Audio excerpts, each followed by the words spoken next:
What's up? iPad plugged in? Yeah. What's up? We're live. We're not watching Belly. I know I'm gonna have to say this again once more people come in. We're not watching Belly, you liars. It's not Belly today. You guys tried to trick me. Hi, Kima. Hi, Jaheim. Hi, Ebony. Hi, Awkwardly Incredible. Kid Dirtbag. Hi. Because Belly was not next. You Got Served was next. You Got Served was next. I was talking to my friend. Hi, Prince Lucchini. Hi, Natalia. I was talking to my friend about Joe Budden. I know that's like random. Hi, Warren. And then the topic of Pump It Up got brought up. And then I was like, oh yeah, Pump It Up was like the theme song for fucking You Got Served. Weren't we supposed to watch You Got Served? Hi, Clarissa.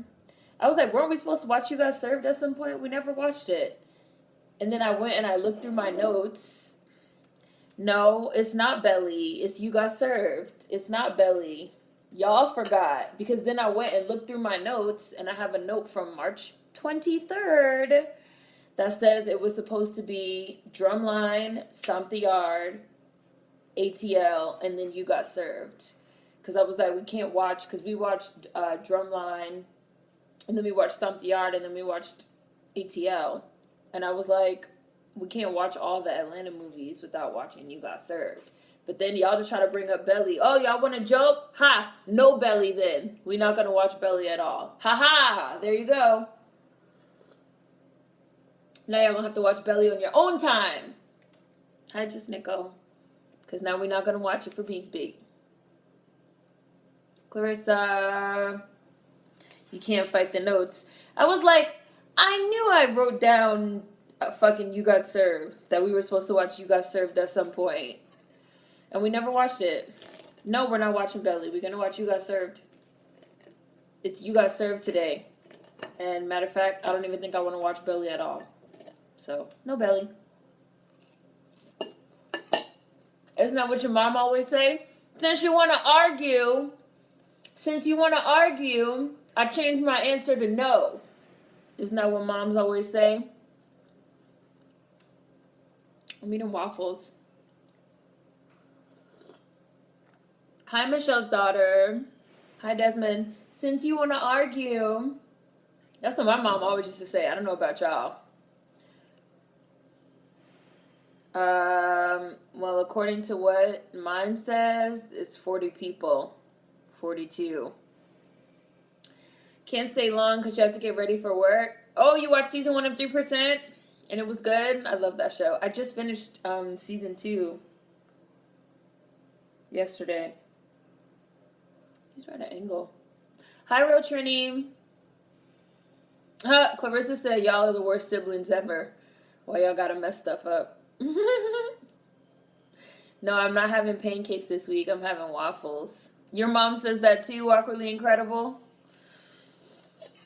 My mom used to say that all the time. Oh, since you want to argue, I changed my answer to no. I used to be like, damn it! I should have just shut up. Waffles, turkey, bacon, and eggs sounds good. Even though I told you guys I'm trying to quit eating poultry and go pescatarian, right?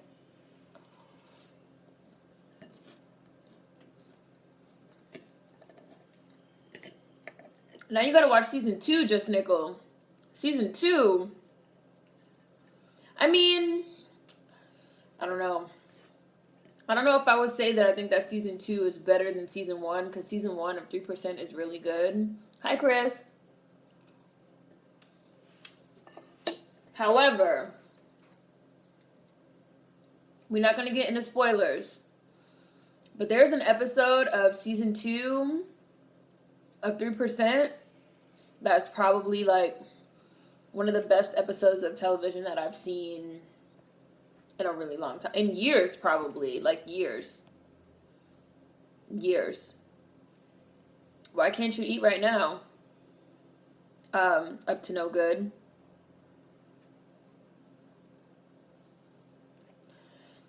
Is 3% a downer show? No. Well, I mean, What do you consider to be a downer? Real Trini. I think we all do not like that certain person, Real Trini. Oh, you're fasting, so you have to wait. I think we all don't like that certain person, Real Trini. And I don't know if that was done on purpose or we're not going to get into spoilers, but I don't know if that was done on purpose or if, like, do you think that we're supposed to be on that person's side, or do you guys think that we're not supposed to be on that person's side and we're supposed to hate that person? Hi soybeans. Hi Janelle. Because I don't know, like, I'm not 100% sure if we're supposed to, like, be on that person's side or if we're supposed to hate them. I could see why they would expect us to be on that person's side, but it's a bad person. You should watch 3%. It has downer moments, in my opinion, but not a downer as a whole. It's a thriller. I don't feel like the show is a downer, but I guess some people might find the subject matter of the show to be depressing. But the tone of the show, and no, I'm not, Zoe, I see you. No, I'm not talking about the last episode of season 2. No, I'm not talking about the last episode. The last episode, well, we're not going to talk about it. We're not going to talk about anything in particular because I did have some, like, issues with the last episode, though. I had some issues with the last episode.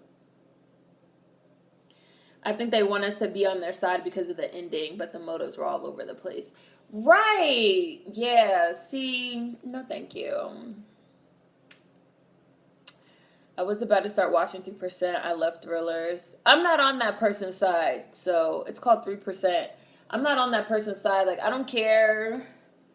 I don't care. Like, I'm not on that person's side. I was not on that person's side throughout the whole season 2, even up to the end. I was like, no. Bad person. You got served. Well, I'm watching You Got Served, and I'm about to start in 3 minutes.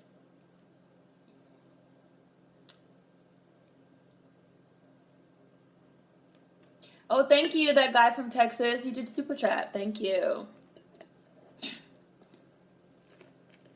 It's just like, and I also kind of feel like excuses keep being made for this person's behavior. And I'm just like, I don't know. I'm like, listen, I really don't care. Like, this person has to go. I just want someone to kill this person already. Like, I don't care.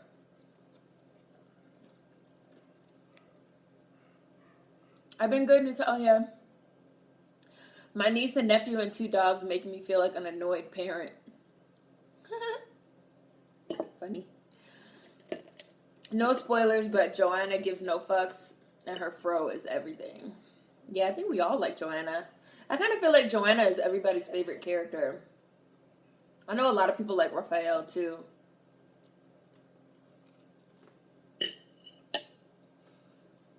I'm going to start in 2 minutes.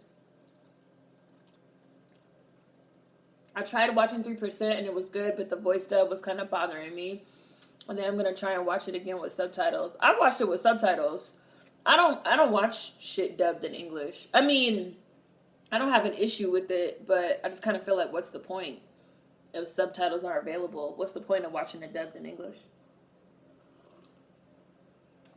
But I watch regular TV with captions on, so 3% is really, really, really, really good. I'm not listening to any music. I have the headphones in because I'm about to start this movie. I can't watch dubs. I gotta watch subs. I just watch it in Portuguese. Yeah, I watch it in Portuguese with subtitles. I mean, like, I grew up watching, like, Jackie Chan movies and shit dubbed in English. So I don't have an issue like old like fucking kung fu movies and shit dubbed in English. So I don't like have a problem with it, but I just prefer subtitles.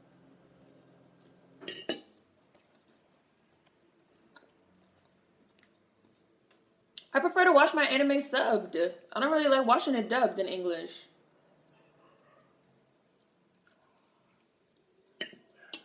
Hi, okay, I'm about to start watching You Got Served.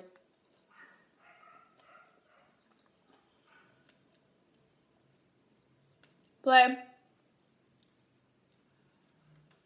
I mean, like, dubs are okay. I just prefer subtitles.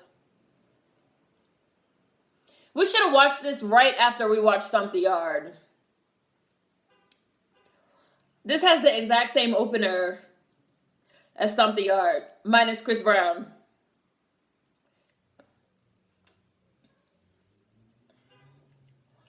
Dance battles. Look at the size of these clothes. Woo, this is looking like 2004, all right. I'm getting flashbacks, y'all. I'm getting flashbacks. Oh, Marion. Double bake? You mean dub bake? 3 people could fight in their clothes. Breathe in. Look at Marcus Houston. Look at how young they look. Look at all the members of B2K. I used to love B2K. It was so sad to hear about what happened to them.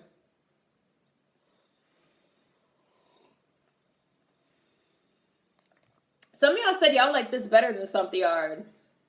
You Got Served. High school flashbacks. Marcus had the bops. Lil Fizz. I love B2K and B5. I loved B5 too. And Immature, which then became IMX. It's like a big ass t-shirt with some big ass sweatpants with some gigantic fucking jerseys over top with a big hat. Everything is big. Everything's big. Marcus Houston did always like to dance, didn't he? You couldn't tell him he wasn't Michael Jackson. He was going bald in this movie, y'all. I see the bald spot. That's why he was so aggressive towards Omarion and towards his sister. Talk about, Leah, stop acting like a hoe. It's because you're bald. You were going bald at 28. So he was angry. Look at these Juicy Couture velour suits. You know, they're trying to bring these back now. They're trying to bring these back now in 2018. Oh, she's doing the chicken head. We're not gonna do round 2 of the bald slander, I promise. I'm just gonna leave it at what I just said. I'm gonna just leave it at that. I like this Blazers jersey he has on. Hi, Cole, I see you. Velour needs to stay in 2004. Everything was oversized back then. I forgot. I haven't seen this movie in a while. I forgot that at first they were all on different teams. Omarion's clothes are really big, you guys. Really big. Let the skinny eyebrows and the side ponytails live in 2003. I mean, he has a clear bald spot. Like, I could see the bald spot. They dancing in these Air Force One mids. I don't know if I'd dance in those. People be sleeping on Omarion. I was rocking the shit out of oversized Echo in 2004. Then they had to do it for Little Saint and join one team. Exactly. There's like one random ass white person on the team. Their token white guy.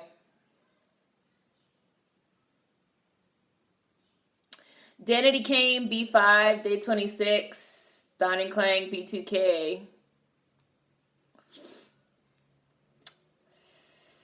Were they all out at the same time? Why do I feel like B2K was out before? That might not have been, though. I might have, like, made that up. Now drop.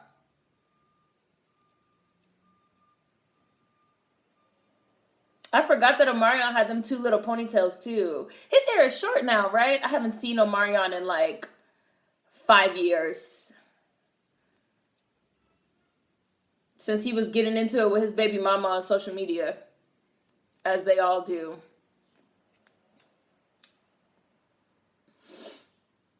I forgot about Little Kim being in the movie. She was one of the judges at the end. B2K were out before, right? Yeah, B2K were out before. Look at Steve Harvey. Look at Steve Harvey. Look what Steve Harvey got on.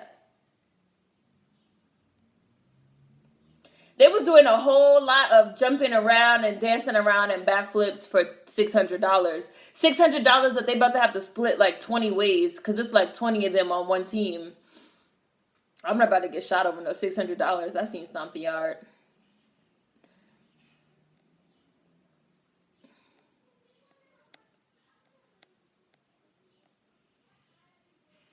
David and Elgin's crew. And what was the name of the guy? Rob? What was the name of the choreographer dude? Rob?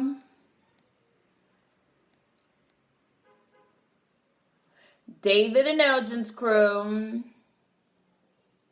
I hate dub voices. It feels like watching an old Japanese film with the bad dubbing. I just saw that. Electra.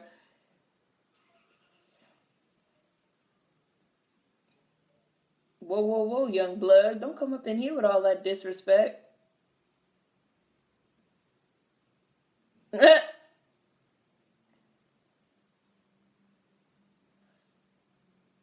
'Get your little crew. What was it? Not Little Fizz. Raz B. That's Raz B. I'm gonna have to really struggle to remember their names, y'all.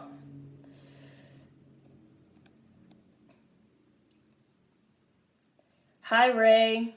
I didn't see you. Ray X, K-E.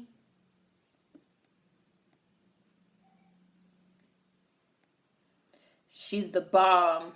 Super Cop and Rumble in the Bronx were my shit. I've seen Rumble in the Bronx 50 million bajillion times. People think I hate dubbed anime, but I don't. Subbed anime is just better. These niggas haven't showered. They haven't changed clothes. They went right from dancing to the basketball court. I guess.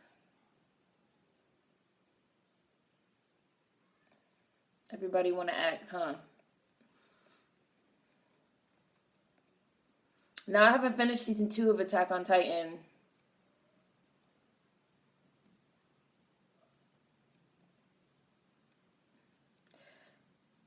(2004), those were the days.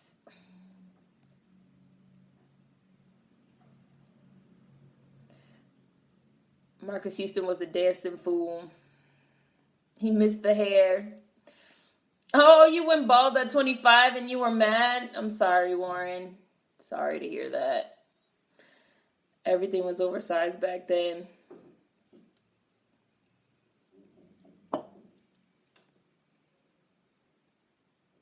I can't believe we back here, man. Me neither, but it's just this once. Boy, stop. Y'all about to be running drugs for the entirety of this movie, Omarion. I was rocking the shit out of oversized Echo in 2004. If it isn't my dancing delivery boys. Wow.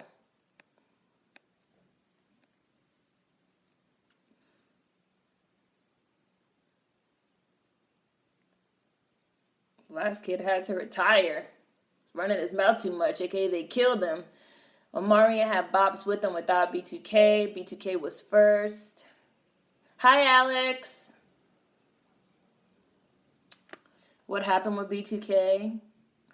It turned out that they were being like abused by their manager from when they were like little kids.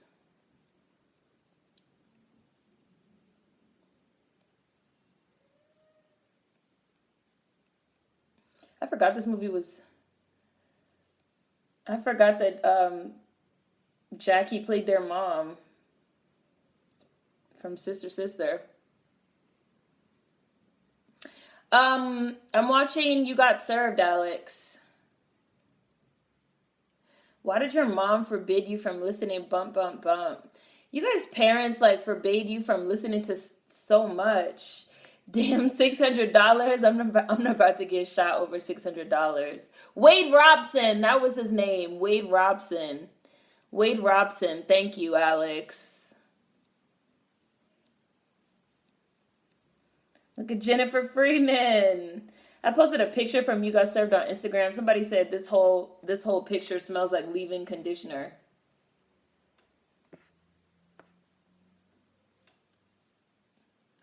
Jennifer Freeman, you are not sorry for waking him up. Stop hitting on your brother's best friend. Isn't that always the way it goes? He still got on that big-ass orange shirt and then big-ass sweatpants from the day before that he has now done a dance battle and played basketball in and slept in. You need to go home and take a shower. Yeah, J Boog, Raz B, Lil Fizz, and Omarion. They stink really bad. Dancing in basketball, they smell like outside. Hi, Tim. I'm 10 minutes into the movie.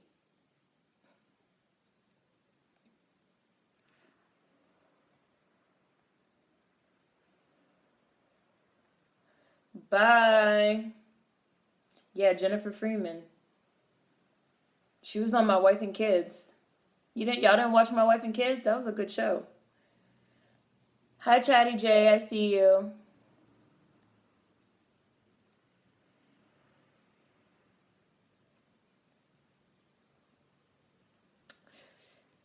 Someone said you hate that I read the comments late. Well, I try to read every single comment, so how about you guys shut the fuck up so I can read them on time?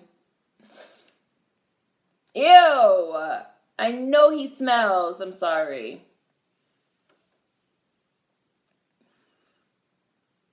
$600. They all hype over $600. You know what? I'm going to ask my mom. I asked when she first made that rule, and she hit me with because I'm the mom, and I said so. Hi, Gary. No, I'm only 10 minutes in. $600 was not a lot in 2004. Let's not. We're not talking about 1994. $600 probably wasn't even that much in 1994. We're not talking about 1984. What are you doing with Leah?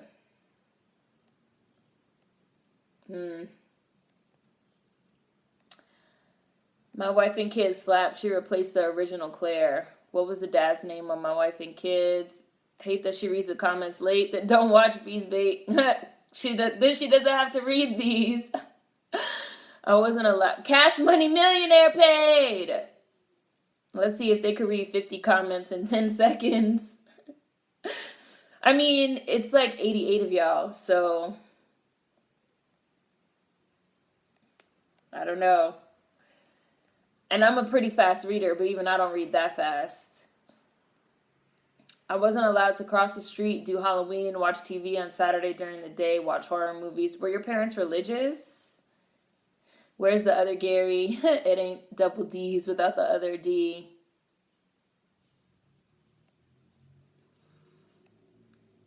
$600 wasn't that much in 1974. Oh, it's your birthday! Happy birthday, Alex! Woo! Happy birthday, Alex! There go Wade Robson. Yeah, it was Wade Robson, white dude with like the spikes. But I kind of forget what happens in this movie. I haven't seen this movie in a while. Aren't they gonna like steal their moves and embarrass them? Who can remind me? It didn't take me 7 minutes to wish Alex a happy birthday. Oh yeah, your parents are still very religious. Basically don't get shot over $600. I mean, and really, how many people are on these crews? It's like a lot of them.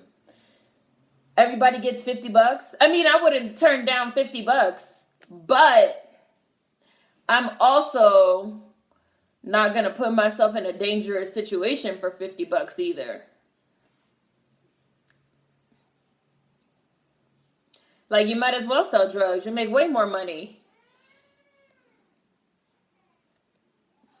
Yep, their homie joins the dark side of the force. Yeah, I figured. They go to bust a trap and Marcus gets shot. They steal their moves and get embarrassed. Right, exactly. All the practicing you gotta do for just $50. That's what I'm saying. Like, I remember this movie had like loosely the same plot as Stomp the Yard, with like somebody getting shot and stolen moves. They just had a subplot of like them being drug dealers and they weren't in school. You Got Served was like Stomp the Yard meets ATL.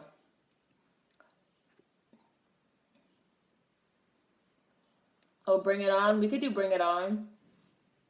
I know. I see what you put, Cole. You put, but if you never had nothing, that's why I said I was like, I'd rather fucking sell drugs and make more money. If it's like, I'm putting myself in bad situations, because I have to, because I need the money, I might as well sell drugs and make way more money than risk getting shot over $50. That's just me, though. Oh, they're going Making Good. Beautiful. She's Leah's best friend. I have watched Biker Boys, but not recently. Just like I've watched Bring It On, but not recently. So we could do Biker Boys. Making Good was in Biker Boys too. She played Kid's girlfriend. Making Good has been in like every movie. I'm surprised she wasn't in ATL. Making Good is always in something.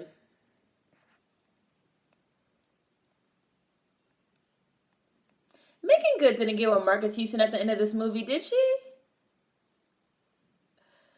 Clarissa said, right, you better push them bricks. They're illegally street dancing, though. If they get caught doing this, they're going to go to jail anyway. That's why they have to do it in a fucking abandoned boxing ring. These are like illegal. Which is my point. I'm like, they're already doing illegal activity for $600 in prize money that has to be split 17 ways.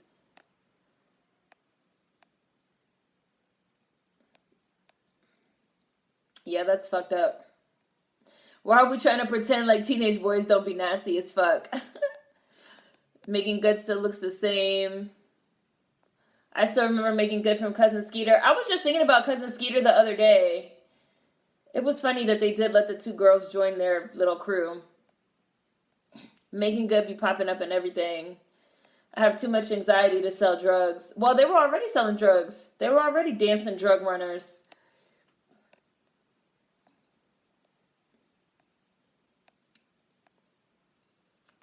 No, not Christina Milian, Making Good.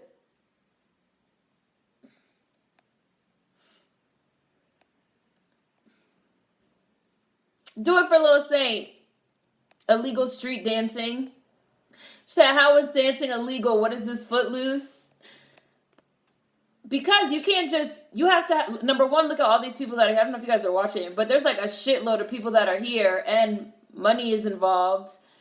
All these organized, it's not a sport, but you're supposed to like go through proper channels to have these type of like organized get-togethers. Like, oh, we just gonna all 500 of us come meet in an abandoned fucking boxing warehouse where money is involved and we all gonna fucking dance and have a dance battle. No, you can't do that. That's shit that we all do, but that doesn't make it legal. Yeah, you need permits. That's the word. I couldn't think of the word. You need permits. You need permits for that type of thing. And yeah, plus money is involved. It's just like illegal street racing. Like, all that shit is illegal. You can't just do it. You can't just get 1,000 people together in a fucking warehouse. I mean, people do it every day, but you're not supposed to.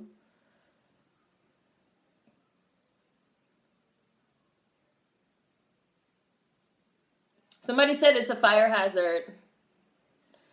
It's a fire hazard. It's dangerous to have that many people in an abandoned warehouse.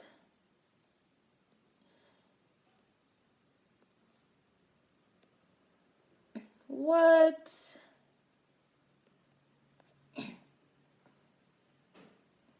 It's like illegal gambling. Yes, it is like illegal gambling. It is like illegal gambling.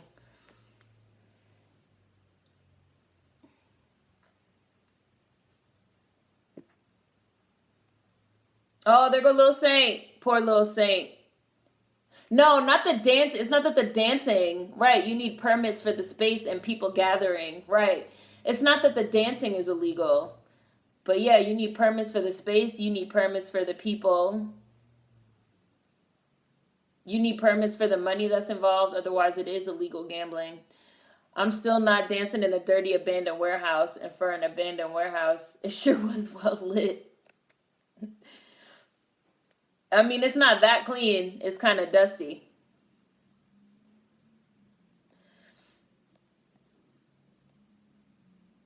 It's Monday morning at 2:40 here in Australia, so I'm drunk from partying on Sunday, and I took Monday off so I could sleep in. Good for you, Alex. Tomorrow was a fake ass holiday here in the United States. My white roommate is trying to make my private balcony communal. I lived here long before her, but because the weather's getting nice, she thinks she has the right because her balcony is small. Oh no. It's not just the $50. Beautiful has arrived. I loved Megan Good in this movie. She was so cute. Beautiful with two L's. Let it roll off your tongue. Beautiful. Look at Megan Good's eyebrows. Megan Good's eyebrows just grew back 6 months ago. Nobody's talking to you, beautiful. It's not just the $50, it's the clout of being a good dancer.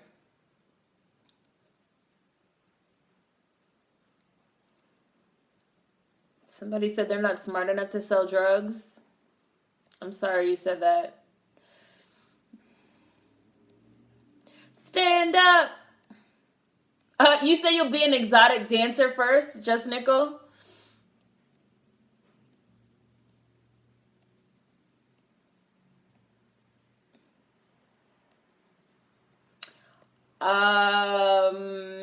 I don't think I agree that Megan Good looks way better than Lauren London.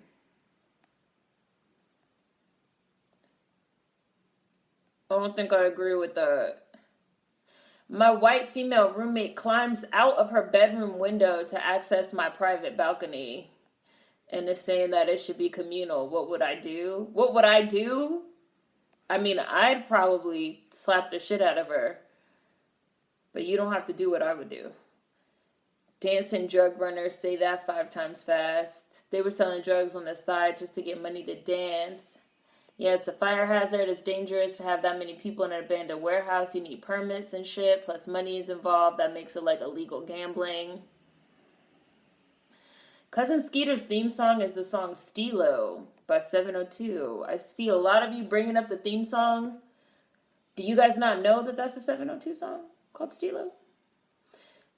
If you did that shit in DC, it would get shut down. That's 100% true. You need permits for the space and people gathering. They don't have a liquor license either, I bet. The dancing's not illegal. It's where they're going to dance. They probably didn't rent the space either. Cops are always worried when there's an illegal gathering of a certain number of people in a public space. We did watch Hardball because it used to be on Netflix, but I don't know if it's still on there. I'm also pretty sure the building has to have insurance in case of damages or in case one of them gets hurt. Like they're doing something physical, they're dancing in case one of them gets hurt. It's supposed to be rules about all that shit. For $600 to split 20 ways, hell no. How the hell is she gonna make your balcony communal? Megan Good was my woman crush growing up. That girl was stunning. What happened to her eyebrows? She shaved them all off. She shaved them off and was just drawing them on. I mean, because that was like the look at the time. I follow her on Instagram. She did a post on Instagram about her eyebrows. She was literally like that her eyebrows just grew back. Look at Wade Robson's hair. Or, no, Wade Robson is the judge. This guy is somebody else. He has this instinct, this spiky shit. I really feel like I'm in a time machine. What the fuck at this balcony BS? Her eyebrows grew back. What happened to her eyebrows? Her eyebrows stayed shaved. Wait, Danye, is it your birthday too? Happy birthday! She said she recently started microblading her eyebrows. I think Lauren looks better, but Megan is still beautiful. I call the cops and say that she's breaking and entering. Talking about the white roommate. Get a new roommate. I wouldn't be rooming with white people. That's definitely breaking and entering.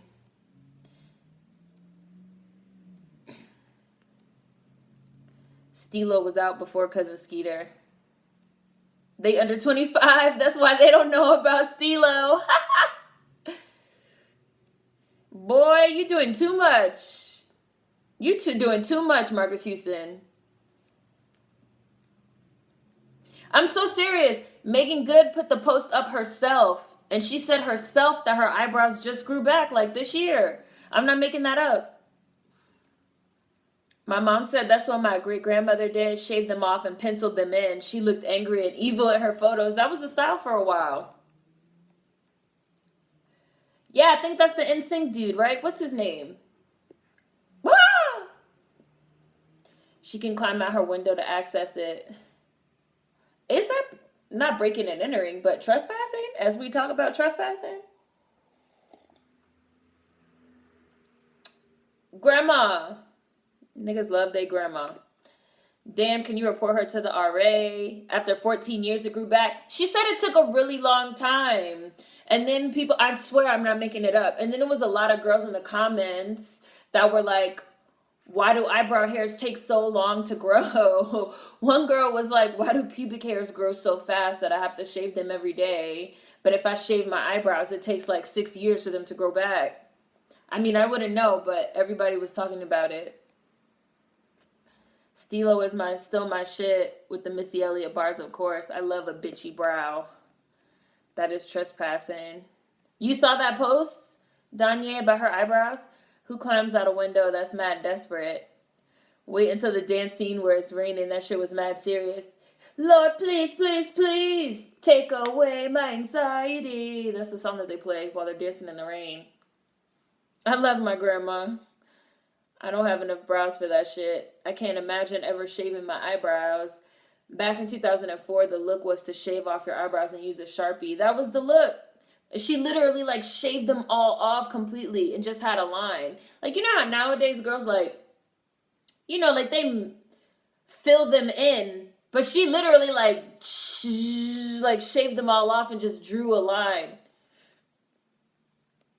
They grew back really thick. You talk about Megan Fox. Her eyebrows look, Megan Good. Her eyebrows look good now. They look really good. I wish that happened to me. They grow back fast for me. She climbing through your window, snatching your balcony up. Her eyebrows grew back really thick. No, I didn't mean it that way. James Tutu Tyrell, I didn't mean it that way. I just meant I've never done anything to my eyebrows, so I don't know how fast eyebrow hairs grow. Not anything else. Not shade. Sharpie, nope. I've been blessed with thick as fuck brows, so I have no idea. But my mom used to have sperm eyebrows. What are sperm eyebrows? Was that a mistake?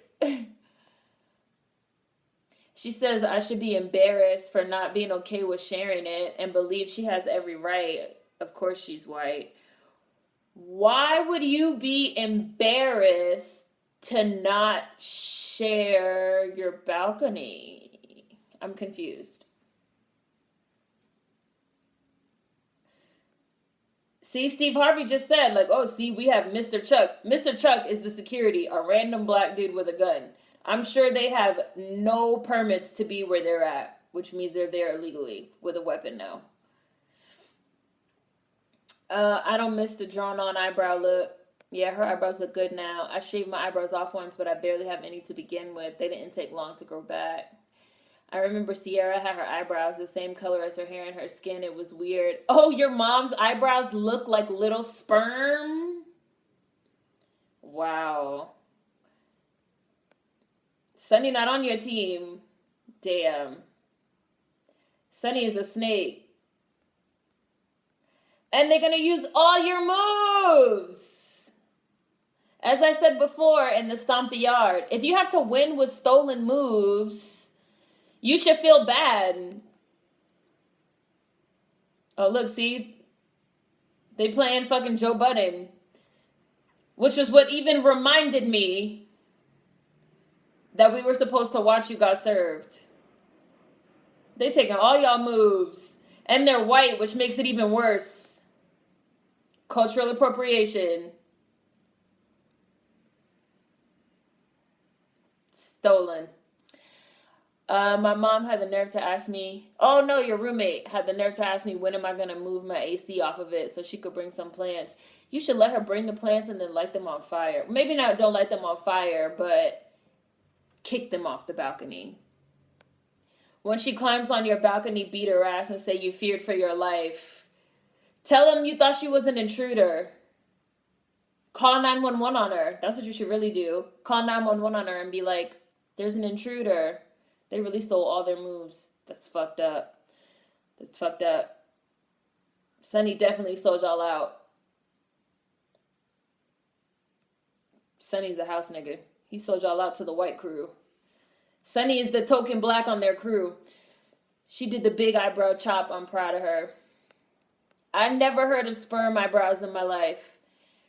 Her eyebrows look like nut, laughing my ass off. I think she means they look like actual sperm cells as far as shape. Google sperm eyebrows and you'll see. Yes, sperm eyebrows, like thick in the front and super thin at the end, like how sperm look under a microscope. So apparently this is a thing. I've never heard of this in my life. It's a natural eyebrow journey. Megan Good really went on a natural eyebrow journey to grow her eyebrows back. See, okay, so when you guys say sperm eyebrows, from what you're describing, it sounds like it looks like a comma, right? Like a comma, like zoop, zoop, but just like on your sperm eyebrows. That is a phrase I never thought I would say. Next time she gets on your balcony, lock the doors to get back in and leave for a couple of hours. I would put nails on the balcony so she will have to step on them. Plagiarizing dance moves. My big sis tattooed hers back in the day after shaving them off. Don't ask me why. That used to be a thing too. Shaving your eyebrows and tattooing them back on. Hi Kendrick, I'm watching You Got Served. Pour bleach on her plants.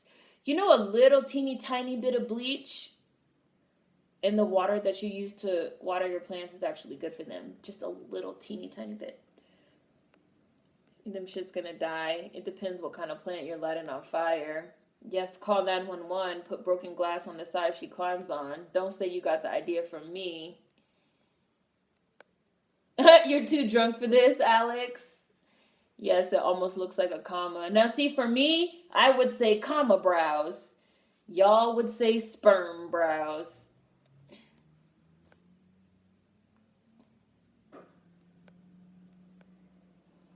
Like a sideways comma.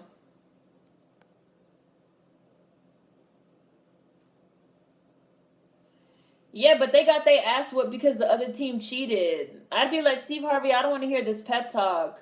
Because it's not like they beat us fair and square.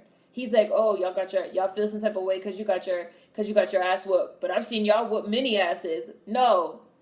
But they won fair and square. It's not exactly the same as getting beat by people that are cheating. We live in the same apartment, so I'm not sure the police will take it seriously. Plus, she's an older white woman, and I'm a young black woman. She says I'm being petty. She just goes through her window, not my door. Hi, Alex Kingston. Put rat traps on the balcony from where she enters so she gets caught. Rat traps are like sticky paper, right?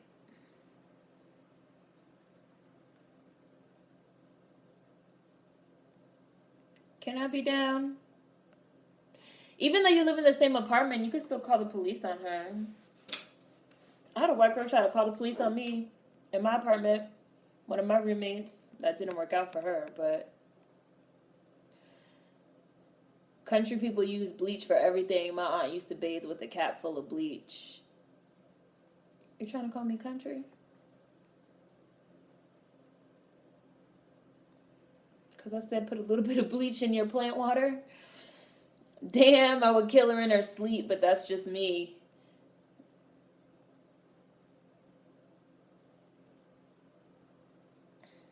Look Look at Marion picking up. Who you blowing your horn at? Beautiful. Her hair is blue. Where does David get the money for this car? Working. I'm sorry, she's being a damn pain. So beautiful. You need me to drop you off anywhere? She said, I push my own wheels. Thank you. I love Beautiful's personality. What are some petty things you can do to get back at your roommate? Beat her up. I seen y'all whoop many a ass right in the same room. Have I ever been in a fist fight? Several. Rub lube or something slippery so she slips and falls. Put baby oil all over the balcony and then whip her with a belt when she slips and falls. Like in This Christmas, like how Regina King did her husband in This Christmas. That's what you should really do. Put baby oil all over and then be like, pow! Beat her with the belt. You should call the cops on her and tell them that there's a thug trying to put drugs in your balcony. That's what I said. I was like, you should call the cops and be like, there's somebody on my balcony. I don't know who it is. It's the intruder. I locked the balcony doors. Tape her doing it and take that to the cops. I hope she falls next time she climbs her ass out of the window. None of that was acting on Steve's part. Sonny was a weak-ass nigga selling out to the white man, gonna give him the moves, fake. Oh, the rat traps that you set with the spring, the ones that close in, they capture the heads of the rats so you could use it and make her toes hurt.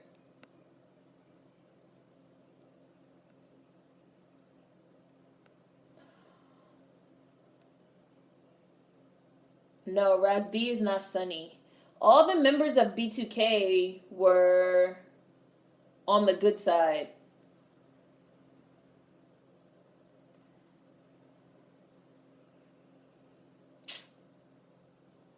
Nah, I wouldn't let that bitch turn my phone off.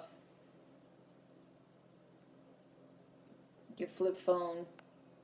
Your trap phone. Your boy gonna get shot while you making out with his sister. I always like this song. Put glass on the balcony. This Christmas baby oil scene is still funny. That's what you should do, Serena. That baby oil scene is the best scene of the whole movie.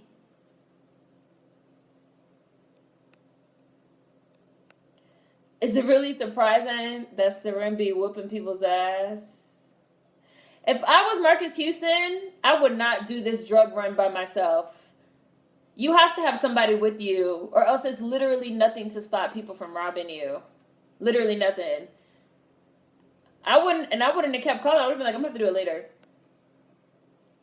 Get your shit and get out my mama's house. Regina King whooped his ass.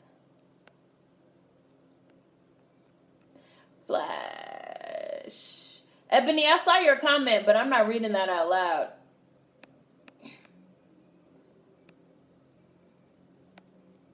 I'm at this spot. Just come the hell on. Somebody said, what happened with my white roommate? What happened with my white roommate was... We'll get to that. Let me get closer to the bottom of these comments. Hi, Chocolate Chunks. It's like a long story.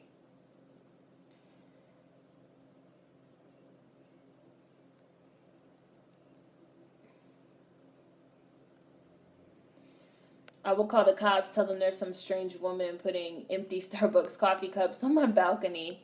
Trap phones are iPhones nowadays. Right? He should have called somebody else or waited to do it. Yeah.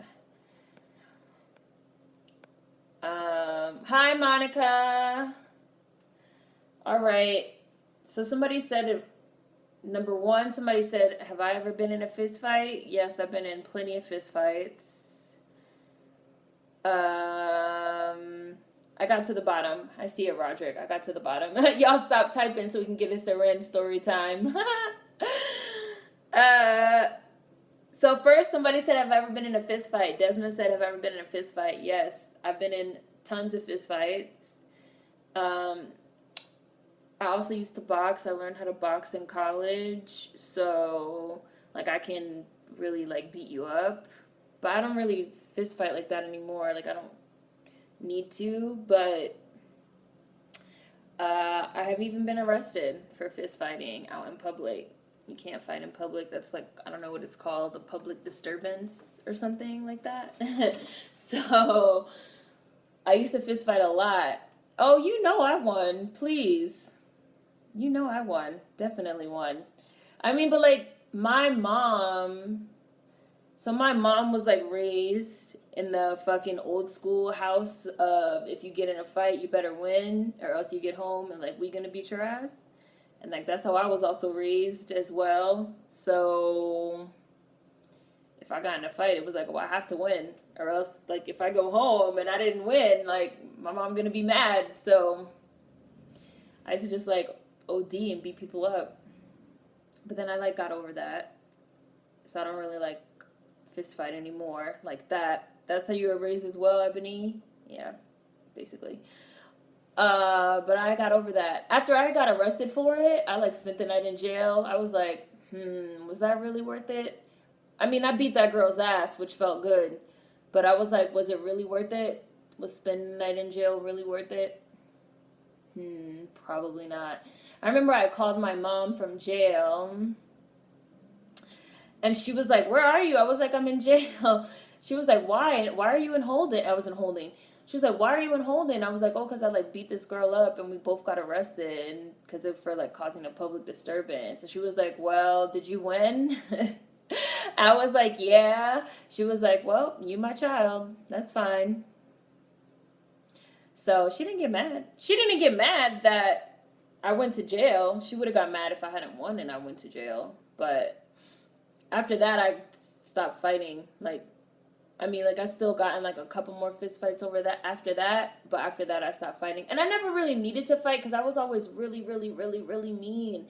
So I used to say, like, really mean things to people that they didn't want to fight me. But that time that I got arrested, I was fighting somebody that I knew. And it's a long story, but they deserve that beat down. The next fist fight that I got in after that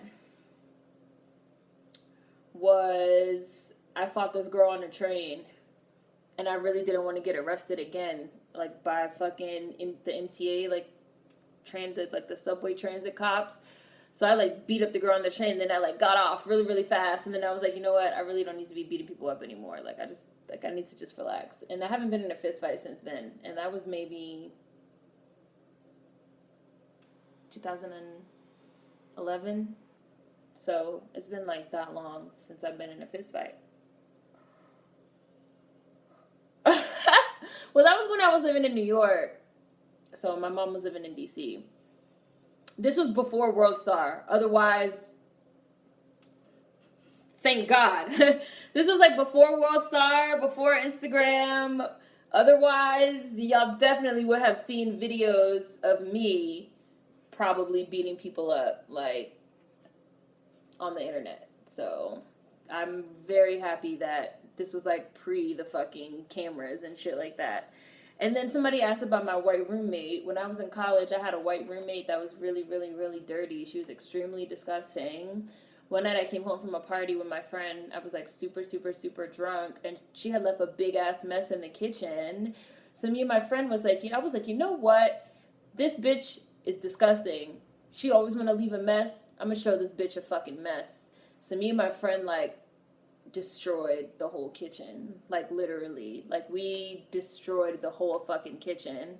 And then in the morning, the girl knocked on my door. I opened the door. She was like, I know you did that in the kitchen. I was like, you always leave a mess in the kitchen every day. What are you talking about? The kitchen looked like that when I got home last night. And then she was like, I'm calling campus police because I know you the one that made that mess. I was like, I don't know what you're talking about. And so then she called campus police. But then when campus police came, I knew the campus police officer that they sent. It was like one of my friends, because before he became campus police, he went to the school. He had like went to the school, and I knew him. It was like a black guy. I like knew him. His name was Donnell. When he came, I was like, Donnell. He was like, oh my god, you're the call. I was like, yeah. I was like, my roommate's tripping. Like, she called campus police. I don't know why. She tried to say I made that mess. I didn't make that mess. She can't prove it. He was like, you tried to call campus, but like I knew everybody on campus. Like I knew everybody. I knew every black person on campus. Like we all knew each other. So he was like, oh, you tried to call the police on my friend? And she was like, I know she made this mess, blah, blah, blah, blah, blah. And he was like, well, can you prove it? Do you have like video or anything? She was like, no, but I know it was her. He literally laughed in her face. He was like, he like laughed in her face. And then I asked him how was his girlfriend, because I was also really cool with his girlfriend. One of my closest friends in college was named Tiffany. And his girlfriend was also named Tiffany. And they were really good friends. And then my Tiffany introduced me to his Tiffany, who introduced me to him. And we always hang out together all the time, way before he became campus police. By the time this incident happened, I was a senior in college already. So we had already been friends for like 3 or 4 years by the time this whole incident happened. He laughed in her face and then walked out. He stood there talking to me for like 15, 20 minutes, and then he like walked out. He didn't even file a report or anything. She was so mad. I was like, try and call campus police on me again and see what happens. I was like, I know everybody on this campus, so every single time that you try to do anything to me, it's going to blow up in your face. Like, and then I closed the door in her face. I was like, and I'm not cleaning it up. She was so mad. She was furious. She was furious. She was furious. That's what she gets, though. That's what she gets. That's exactly what she gets. Somebody said they a dirty fighter. That's what happened. So that's the story of how I dealt with my white roommate. And that's also the story of how I got arrested for fighting. And then I stopped fighting. But I don't know if you could see, but I have like scars on my hands even. Like, that's from fighting. That's from like, Fun fact, if you punch a bitch in the mouth, that shit will probably cut up your knuckles and leave a scar. Pro tip. Pro tip. I'm not telling anybody to do it. I'm just letting you know Hove did that so you wouldn't have to go through that. Don't punch a bitch in the mouth if you're not prepared to cut your hand. Nah, she didn't lose any teeth. Dang, it's dark outside. You've been sitting there for 3 hours. Oh, I was supposed to hook up with your brother for our drug deal.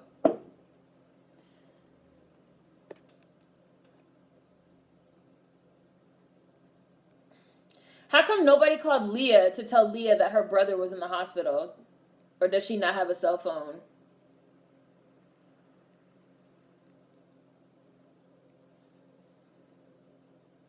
Petty things you could do to get back at your roommate.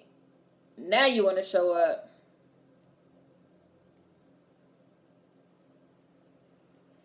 You did leave him out there hanging. Marcus Houston does have a point. He's not lying. You left me out there hanging. Hooking up with my sister was more important than what we had to do. Did he lie, though? No. He didn't.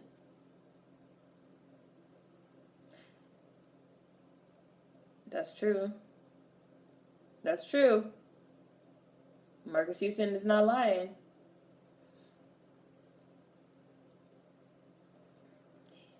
He has a point. They about to fight in the hospital? That's why you have to leave.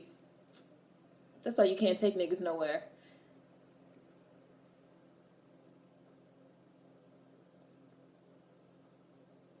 That's how it looks. You did it with the triplets, Letitia, Latasha, Latoya.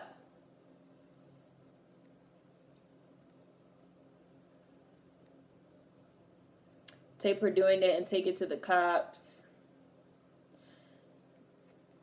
Coming from where I'm from.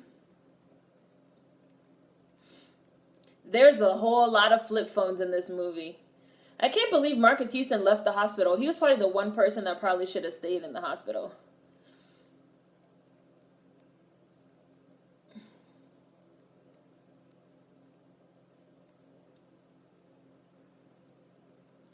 Leah had all the matching sets.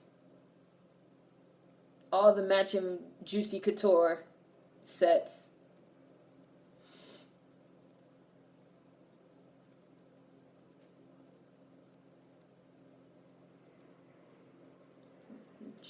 Fucked up your leg.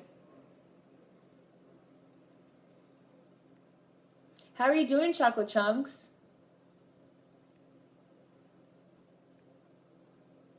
Yeah, I know how to commit the perfect murder and not get caught since I was raised on CSI.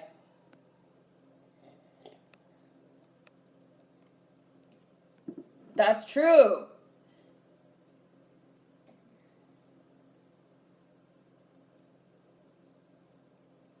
Why is everybody acting like Marcus Houston is tripping? He's making some valid points. Now y'all said sperm eyebrows, and I cannot unsee that. That's what Jennifer Freeman has. Sperm eyebrows. Commas. They look like commas. They're real thin on the end.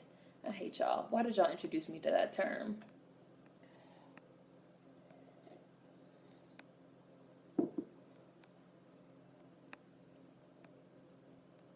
Losing a fight was a disgrace to the family. I'm a Sagittarius. I'm a dirty fighter. Bit a girl in her titty. Now, I've never been a dirty fighter. I never, bit people or pulled hair. But that's just because I always knew how to punch. A lot of girls don't know how to punch. So they, pull hair and scratch up faces. And I'm not going to scratch up your face, and I'm going to punch you, bitch, right in the mouth. Oh, Lil Saint. Do it for Lil Saint. Should have been on the Bad Girls Club. I thought about it. I could have been on there. But I know a couple girls that were on there. I know a couple girls in real life that were on there. Hi, Miss Enigma BK. They love some damn police. Bitch called campus police.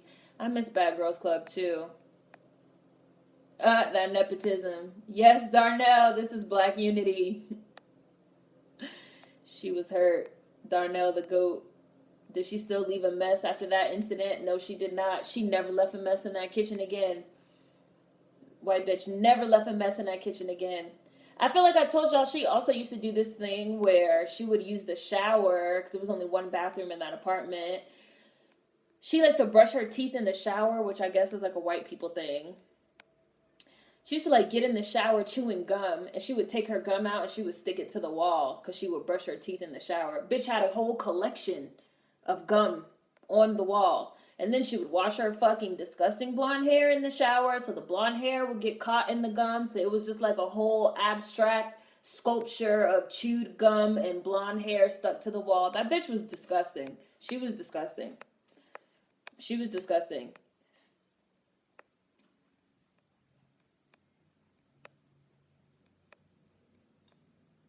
No, I don't live with roommates now, no. Got in a lots of fight in high school. Also, when you fight, don't tuck your thumbs. No. So what's the moral of the story? Did she keep that kitchen clean after this? Yes, she did. Yes, she did.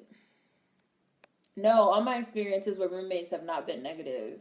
No. I've had some good roommates. I've had some great roommates.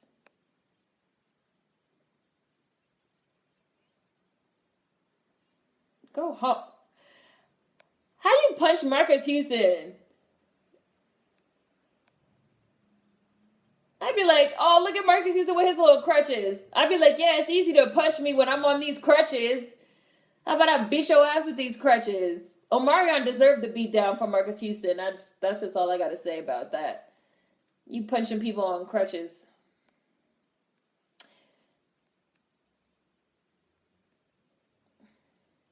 Megan Good really has no eyebrows. I also had a white roommate from hell in college. I swear they literally know nothing about personal hygiene. They don't. I mean, Megan Good is really pretty, but I don't know if she's prettier than Lauren London. I'm still thinking about that comment as I like look at her face. Her pretty face is carrying these horrible eyebrows.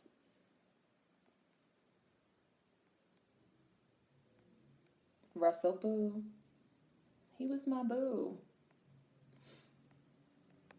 He's my boo boo. Every time I see him, I always hear "Go home, Roger."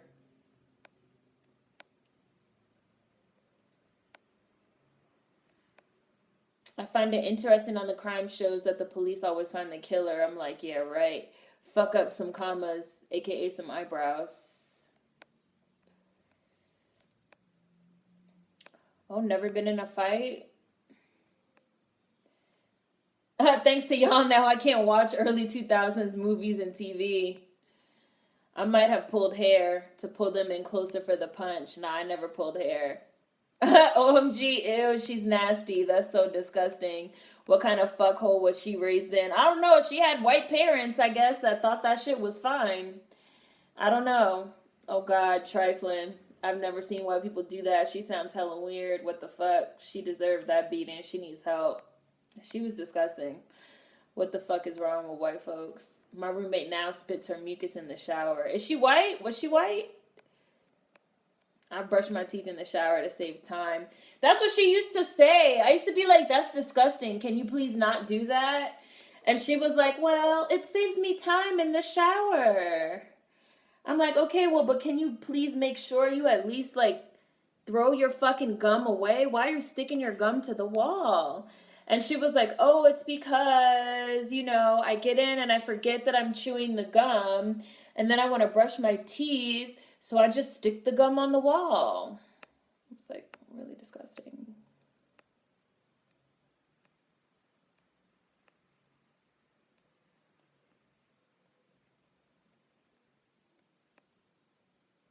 He sure did, trying to punch people while they're disabled.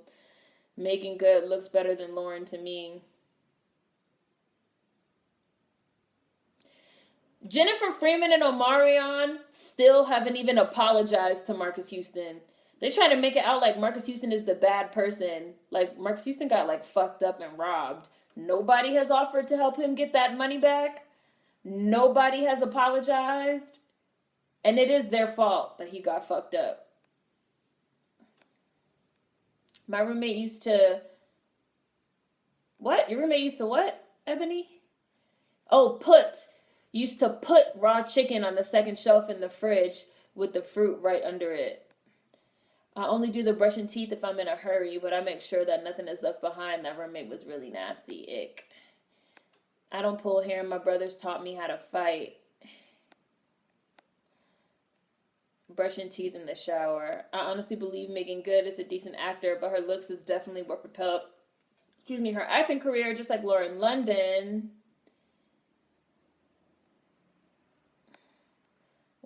White people are just disgusting.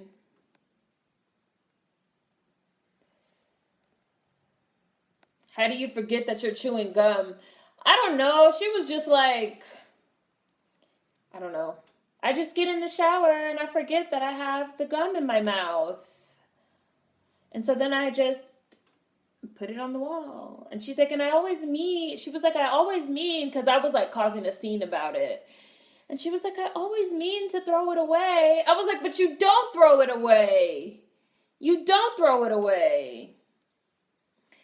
She was trying to start a plague in your home. So why not, after being done, take the damn gum off the wall? She was just being passive aggressive. She was like, oh, I get in and I forget that I have the gum in my mouth. And then when I go to brush my teeth, I just take it out and I just put it on the wall. And I always mean to like take it off the wall and throw it away. She's like, but then after brushing my teeth and like, washing up and washing my hair, I just forget and I just get out of the shower. That's like literally what she said. I had waffles, Alex. Why not just throw the gum out before you get in the shower? Using that white woman voice. I would already punch her for the gum. White women are such assholes. Your roommate's parents probably picked up after her whole life. I was a line cook. Putting raw chicken on the top shelf is a no-no. Cross-contamination 101. Somebody said they were trying to fucking cause a plague in your house. Why are you even chewing gum in the shower? That bullshit excuse calls for a Zoom. I'm just telling you, that's what she said. That's what she said. I had to room with a white boy who had that white people smell. I had to sleep on the couch the whole semester. I couldn't do it. Oh no, that I couldn't. No. That girl was my only white roommate. My first year of college, my roommate was this like Latinx chick. My second year of college, my roommate was this black girl that moved out halfway through the year because she didn't like living on campus. She thought living on campus was like gross. She was like really weird about like, and I don't want to use the washer and dryer, and she just thought like living on campus was weird. So she like only stayed for one semester. So the second half of the year I didn't have a roommate. And then my third year of college, I lived in a suite that had 2 bathrooms and 6 rooms. So what was that? 12 girls? No.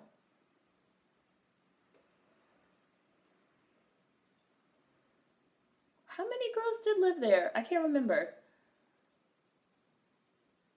8 girls?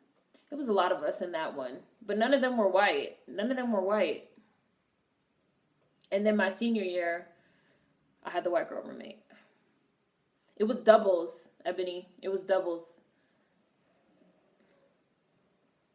Well, my senior year, I didn't have a roommate. I had an apartment mate. I lived in an apartment. I had 3 apartment mates, and one of them was white. One of them was the white girl.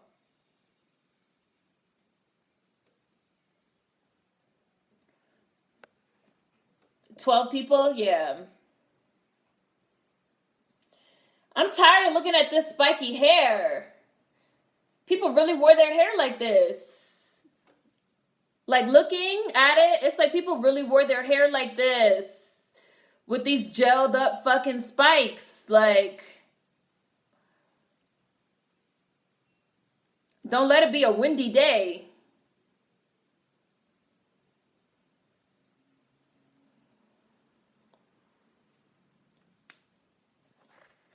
And yeah, I used to love this song. I'm not letting nobody with no spiky ass hair dance in front of me. I pray the era of frosted tips never comes back. The edgy pop punk look in the early 2000s.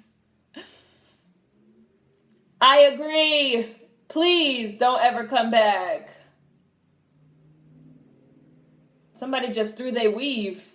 She's dancing with the weave in her hand. She threw the weave at Wade Robson. Wade Robson's whole crew was literally all white, except for the one black guy, Sonny, that defected.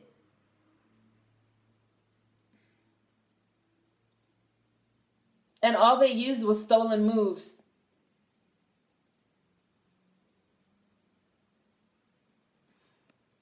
They smell white.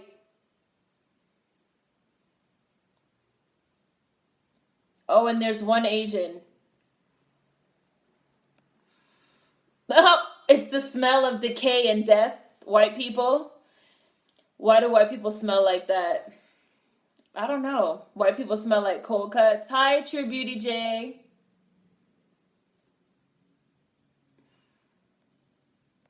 White people do eat in the bathroom. Y'all never heard that Wiz Khalifa sketch where he's like, don't eat your dinner in the bathroom, Richard?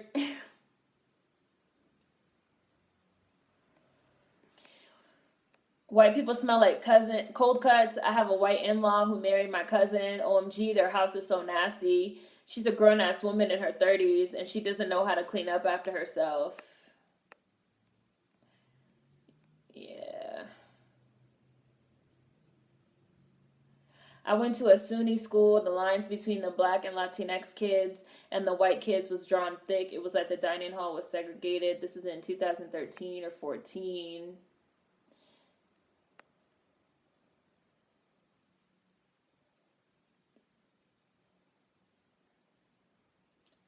I mean, Rasby has a point.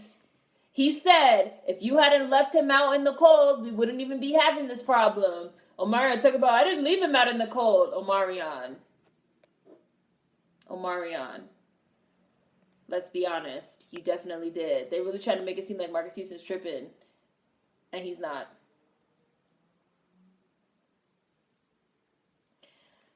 This shit is hilarious. Why do Lil Fizz and Lil Saint got on matching Lil Sixers jerseys? They got on matching Allen Iverson jerseys. I went to college in my home city. I'm so glad I stayed home and didn't have that roommate experience. A suite sounds dope minus the 11 other people. I mean, if I could have lived in it by myself, it would have been great. I pray the era of frosted tips never comes back. The edgy pop punk look in the early 2000s. My roommate in my freshman year in college had a weird smell to him.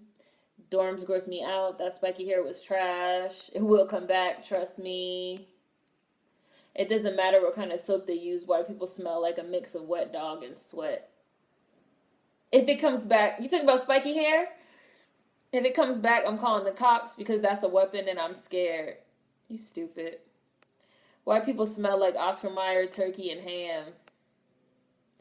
I hated staying in dorms. My dorms had bunk beds. Bunk beds! My freshman dorms had bunk beds, but I didn't. My room didn't have bunk beds, but some people did.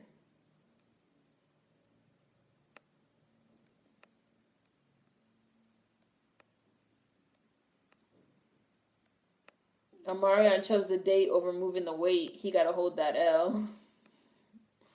Right, Omarion, you know you were dead wrong. Hi, Davy Jones. AI is the GOAT. It's true. Oh, look, it's about to be the scene where they're dancing in the rain right now.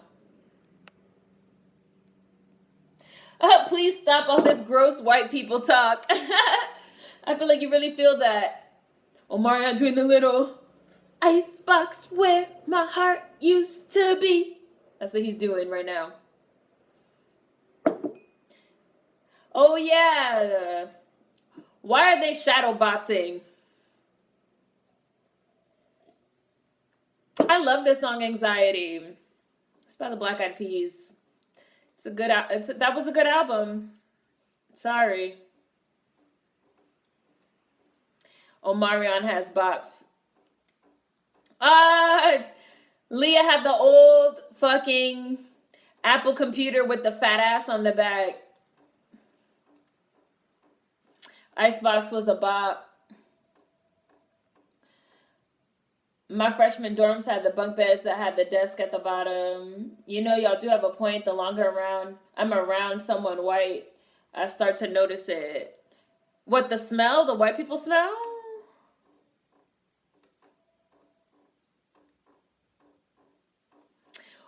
Why do they always have a dancing in the rain scene?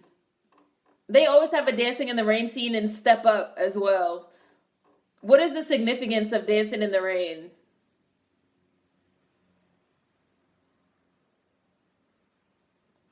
Who can tell me?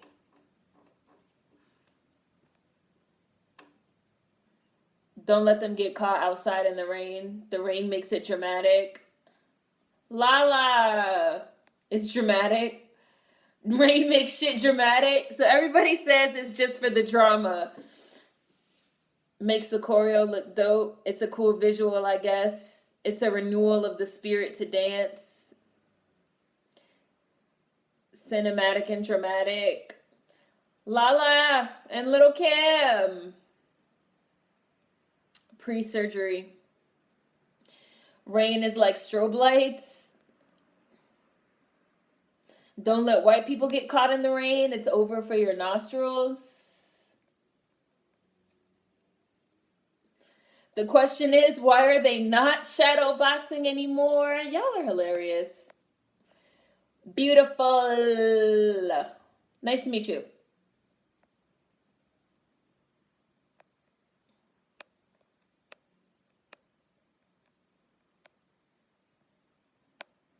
People be doing it for little Saint in the rain.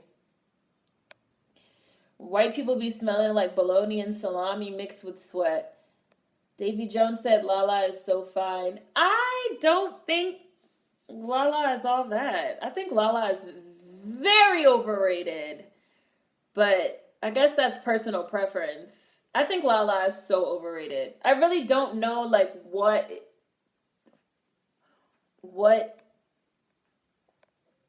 is the draw of Lala? Like, do you guys think she's pretty? Do you think she has like a great body or what? Oh shit, Lala before the come up, she looks mad good compared to her MTV days with Carson Daly. Ebony said, I think Lala is regular.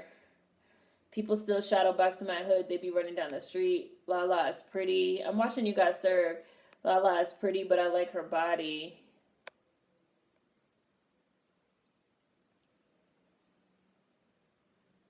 I'm removing this comment. Remove. Lala is okay. It's her eyes. She got them big eyes. Her body's great. She's beautiful to me. She's pretty, but she is regular. I never thought Lala was cute, but her personality is cute. I like her eyes and her body. Lala is delicious. Oh, I remember this part with the white kid with no bones. He really had like the white kid group with all the white kids and Sonny, the traitor. Like, Sonny, it's the reason why you're the only Negro in this group.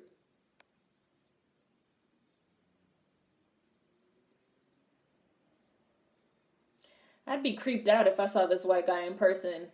Like, what's wrong with your bones? Go back to the cave you crawled out of, please. Lala is pretty but overhyped. To be honest, a lot of these celebrities who we think are fine are average.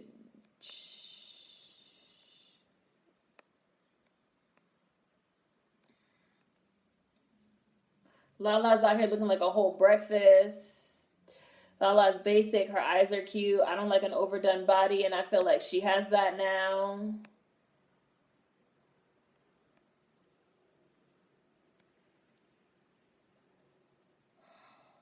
He's just double jointed all over.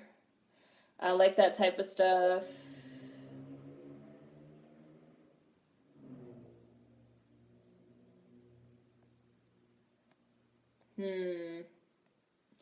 I don't think Lala's that pretty. What, you guys like that her eyes are big? Or are you saying you like that her eyes are green? What are we saying exactly? They booing Omarion. They embarrassing themselves. David and Elgin have to be together. Come on. That's a damn shame. Oh, somebody got unhidden. Beauty's in the eye of the beholder. What are we watching? I'm watching You Got Served. Throw the whole tree at Lala and her fashion line. I don't know who y'all are talking about. I didn't see the comment. I just think she's a regular pretty girl. She's like an around the way girl. David wasn't like old enough or experienced enough to run his own crew.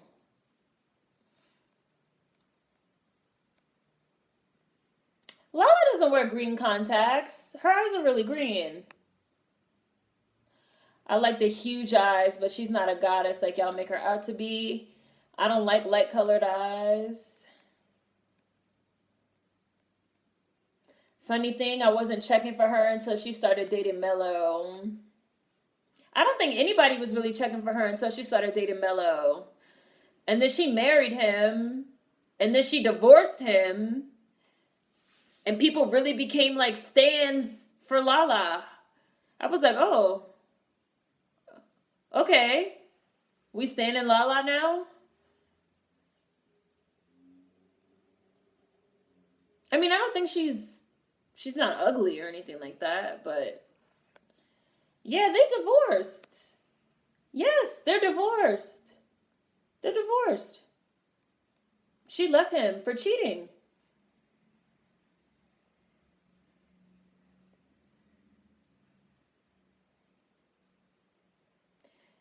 Beautiful.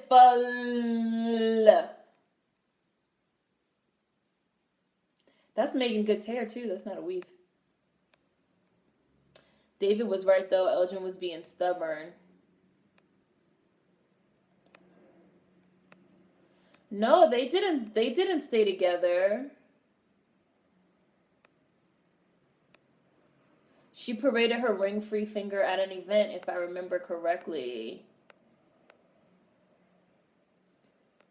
I thought they got divorced. Some people here are saying they are divorced. Some people are saying they're not divorced.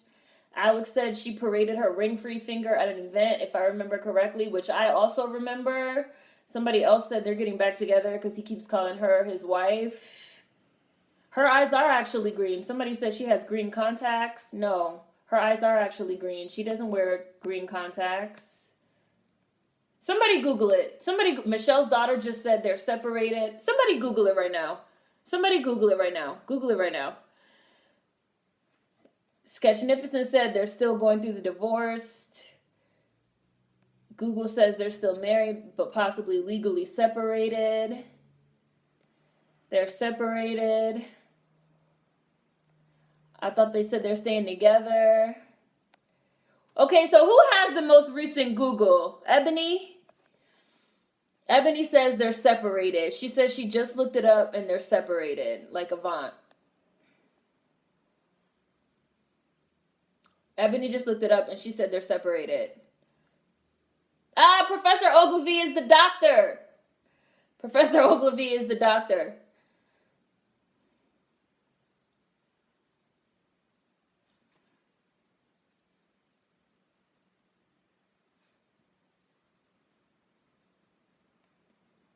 I think they're both confused. He's talking about Lala and Carmelo.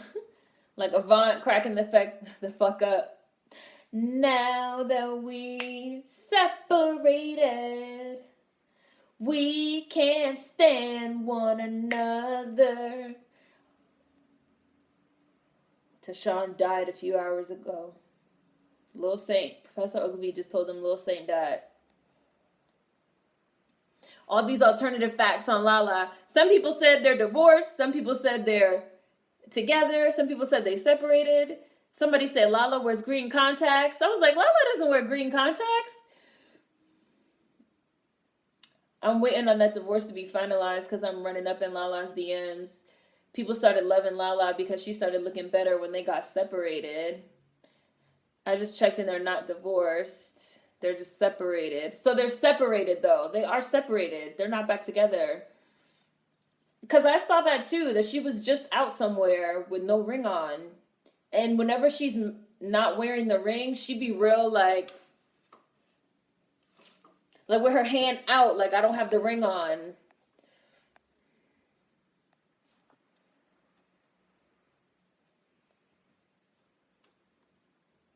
I don't watch Power, so because of her, people started loving Lala because she started looking better when they got separated and because of her sex scenes on Power.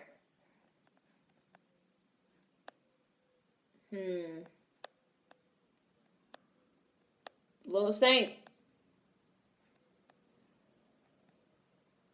Hasn't losing Lil Saint made you realize that life is too short for all of this?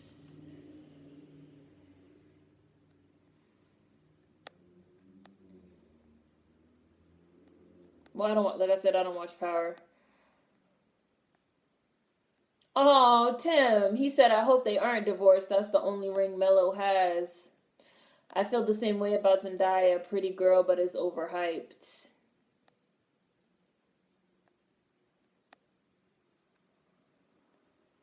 When he punched that wall in the hospital, I was like, this has to be a movie because he'd be arrested. Lala had her titties out in a sex scene on Power. Niggas went crazy after that. I don't watch Power. I didn't know she was on there.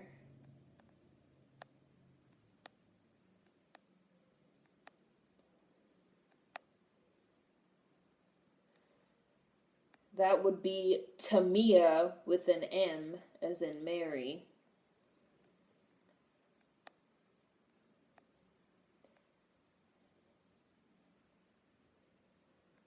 Lala has hazel eyes where, depending on what she wears, the green or brown will be more visible. Yeah, that's true.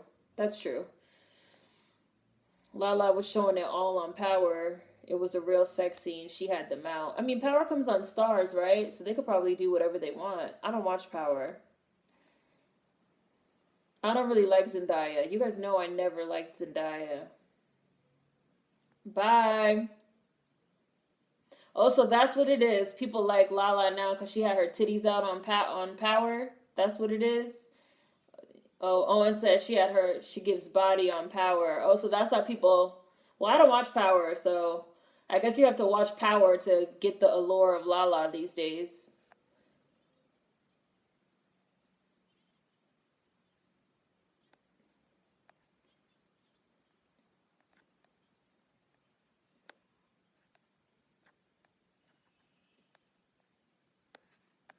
I think Zendaya is overhyped also. I mean, like, these frosted tips don't even look good. Like, what is the look supposed to be? Makes sense why who's everywhere these days, Alex. Lala? Why don't I like Zendaya? I think she's overhyped. I never liked Zendaya because I remember back in the day when she had got cast in that Aaliyah movie before she dropped out and they put Alexandra Shipp in it. People were like, why do they keep trying to, they were like, why do people keep trying to cast biracial girls to play Aaliyah when Aaliyah wasn't biracial? A lot of people had an issue with that. Zendaya was like, oh, my mom is white. Y'all just gonna have to deal with it. Too bad. Da da da da da. She had like a whole lot to say about her white mom. And people were like, bitch, shut up. People basically told her, shut the fuck up. This was like before she became like woke Zendaya. People basically told her, shut the fuck up. But I think she learned from that experience. I do think that she learned from that experience. Because then she like dropped out of the movie and I think she like listened. I think she really listened. And then she kind of started like getting more into race, I guess. The whole race conversation after that. And then people start trying to like make Zendaya like she was the second coming of Angela Davis or somebody. I was like, whoa, it's not that serious. Like, I think she's like just she's taking the information that people gave her after that whole Aaliyah situation and trying to learn more, which I think is like cool. But I think people really like hype her up a lot. The things that she says and does. And I think that Zendaya is so tacky. And people love her ugly clothes. But she's tacky as hell, which is a whole other story. She's extremely tacky. Zendaya wasn't in the Aaliyah movie. She dropped out. Zendaya wasn't in the Aaliyah movie. Bailey. She dropped out. It was Alexandra Shipp, who's also biracial.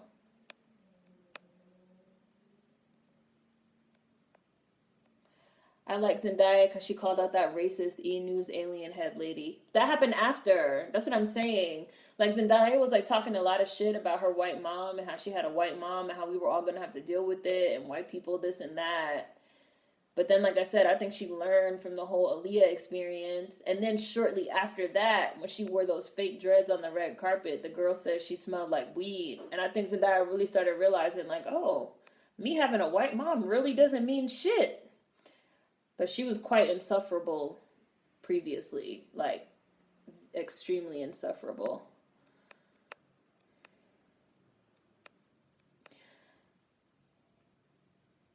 Zendaya's image has been very carefully crafted since then because the industry sees a lot of money in her. She even dropped her friendship with Taylor Swift like a hot potato after Taylor got exposed. Right, Zendaya used to be very good friends with Taylor Swift. She was like in the Bad Blood video, wasn't she? Like, Yara Shahidi is similar. She said something similar when someone talked about all the light skinned folks on Grownish. Thank you. Her stylist is trash. Zendaya is so tacky. She cannot dress for shit. And people be like, "Oh, Zendaya, I love what she's wearing. I love what she's wearing." I'd be like, Zendaya be looking like she got your grandmama's drapes and curtains on at all times. Zendaya's red carpet looks are not good. They are terrible. They are terrible.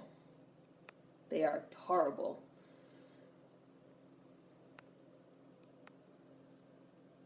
I didn't watch the Drumline sequel. Zendaya was part of the little Taylor gang. I mean, Taylor gang is Wiz Khalifa, so let's not say Taylor gang when we're talking about Taylor Swift, but I know what you mean. Squad, she was saying squad, which she got from motherfucking Waka Flocka. That was cultural appropriation. Oh, you talking about what I said about, yes, it was. She was in one of those videos. If it wasn't Bad Blood, which one was it that Zendaya was in? She was in one of Taylor Swift's videos. I know she was. She was in one of them. I think Zendaya got a lot of support after the faux dreads shade. She did get a lot of support after the faux dread situation. Oh, look at little Cam's old face. Look, somebody said she was. Y'all said she wasn't. They said she wasn't Bad Blood. Look, she wasn't Bad Blood. Roderick, she wasn't Bad Blood. Real Trini said she wasn't Bad Blood. Everybody was in Bad Blood. Zendaya wasn't Bad Blood. Thank you. I'm like, she was in one of them Taylor Swift videos, the one that had everybody in it.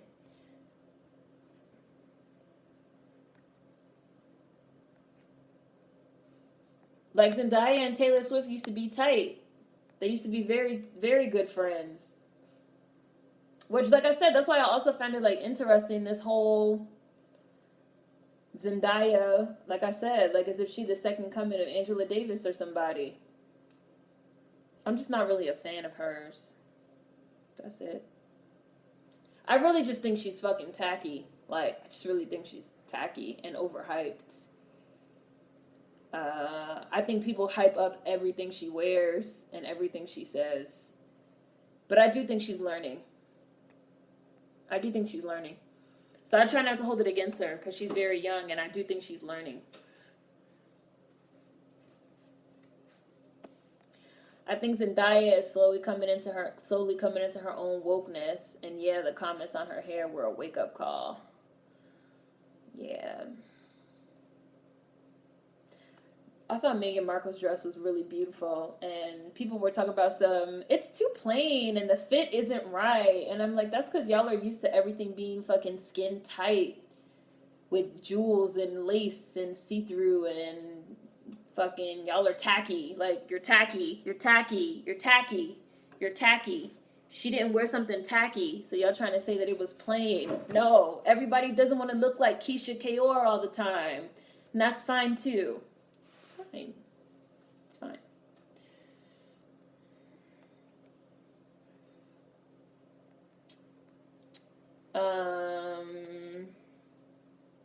Zendaya needs to fire her stylist.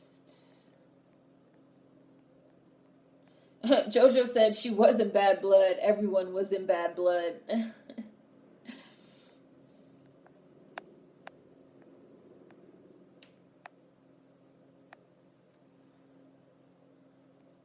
Them designers can literally put a lampshade on a model's head and people will eat it up. People are too used to bodycon Kardashian looks. Somebody said, who's a fashion icon? Yes, Rihanna is a fashion icon. Olivia from SVU was in Bad Blood. Kendrick Lamar was on that song. Literally everybody was like on that song or in the video. Like, everybody was in that video. And I actually haven't even seen the whole thing from beginning to end, but I'm pretty sure I saw the part that Zendaya was in, because I remember thinking the whole Bad Blood video looked like a ripoff of fucking Toxic by Britney Spears. I remember thinking, like, nobody else thinks this shit looks like Toxic by Britney Spears except me. I'm the only one? Okay.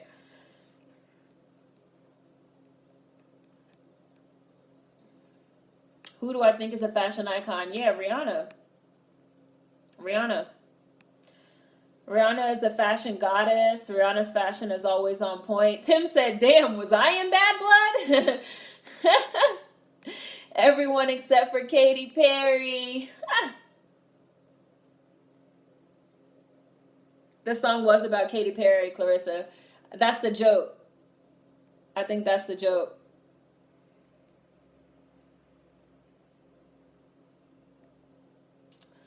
Meghan Markle's dress did not look like a tablecloth. Lies. Her dress looked chic and timeless. We're not going to look back on that dress in 10 years and think, oh my God, that dress looks so 2018. Like how we watched You Got Served. Like, man, it really looks like 2004. The dress is going to be classic and timeless, which obviously was the point of why she wore it.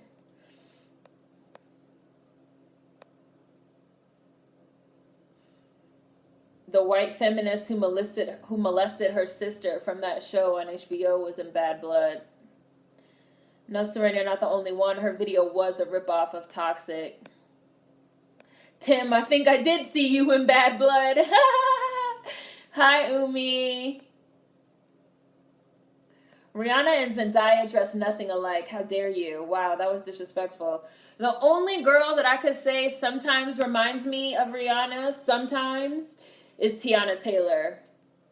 But everybody knows that, and Tiana Taylor has spoken on that before, because she felt like Rihanna was actually biting her for a while. Rihanna and Zendaya dress nothing alike. Everyone tries to dress like Rihanna, but the thing about Rihanna is that Rihanna actually understands fashion and has a sense of style.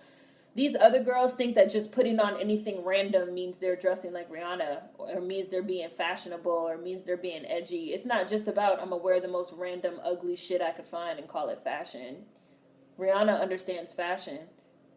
Look at little Kim. Look at her old face. She looks so good. This was like around the Wait a Minute time. Wait a Minute with Ray J. Her dress was really nice. I thought she looked nice, elegant, gracefully timeless. People wanted Meghan Markle's dress to look like something off of Fashion Nova. Tupac was in Bad Blood. Toxic by Britney Spears will forever be iconic. The early to mid 2000s was a dark time in fashion. I'm so glad there isn't much photo evidence of me from back then. Zendaya doesn't have style. I don't even hate her, and I know that. Rihanna pulls everything off. I'm not even saying look at Kim's old face to be shady. I mean it in a good way. Like, she looks so good. Missy Elliott was fashionable in the early 2000s, at least in my opinion. Rihanna knows how to make it work. I like Tiana. Tiana Taylor has really come into her own within the last 3 to 5 years. She's really came into her own. The thing about Rihanna is that she damn near is revolutionary at everything she does. She definitely taps into her Pisces energy. We're going to take it to the streets. She be innovating left and right. Rihanna understands her body and knows how to move in her fashion. When Taylor Swift was in red hair, I thought Toxic. Yeah.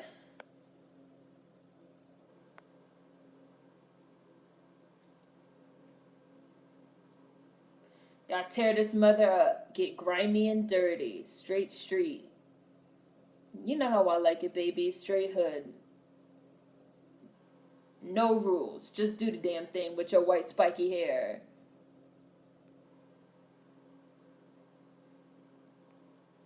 Little Kim. You guys remember? You guys probably don't remember. Who remembers when Little Kim was in She's All That? Little Kim is not a bad actress. She was good in She's All That. She was like one of their friends. My Wi-Fi just went out. My Wi-Fi just went out. Can y'all see me? My Wi-Fi went out. Can y'all see me? My Wi-Fi said, fuck you. Can you guys see me? Oh, y'all see me? Okay, yes, okay. I'm back, okay. That shit said, bye, bitch. Disconnected. I was like, oh, okay. That's what happens when you start talking about Taylor Swift, huh? Women who wear random stuff aren't dressing like Rihanna. They're dressing like Lady Gaga. Even Gaga has chilled in the past few years. Somebody on Twitter says SZA dresses like she's doing laundry every day. She's All That. You remember, Alex? Oh my God, I used to love that movie. Check it out. Now, we could watch She's All That because Little Kim was one of the friends. She was the main character. And Usher was also one of the friends. He was the main character. And they little crew. It was Freddie Prinze Jr., Paul Walker, the chick Lainey, Usher, and Little Kim. Oh, and the girlfriend from the Noxzema commercials. And the guy from The Real World that was also in 13 Ghosts. He was in it too. I've seen that movie a million times. But y'all want to watch Biker Boys? Somebody suggested Biker Boys. We could watch She's All That though too.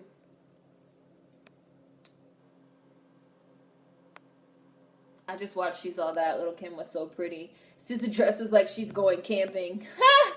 Hi, Janae.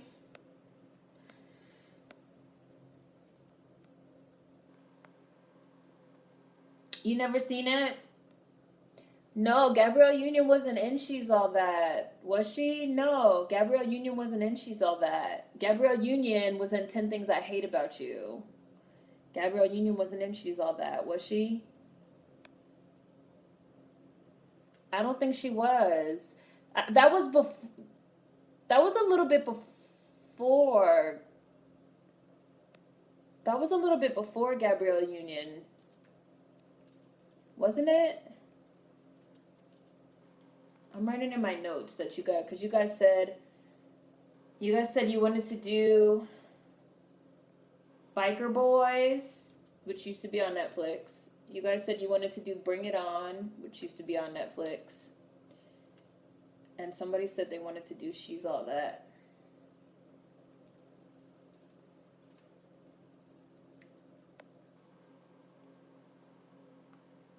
She wasn't, right? Yeah, Gabrielle Union was not in She's All That. Gabrielle Union was not in She's All That.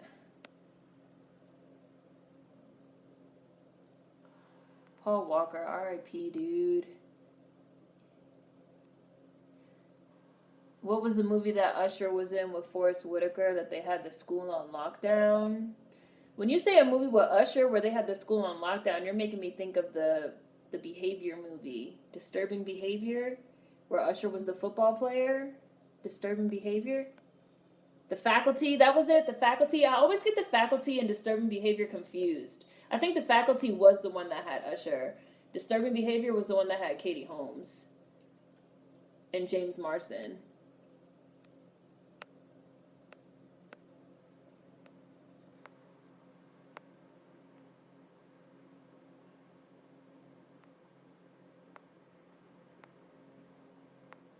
Right, yeah.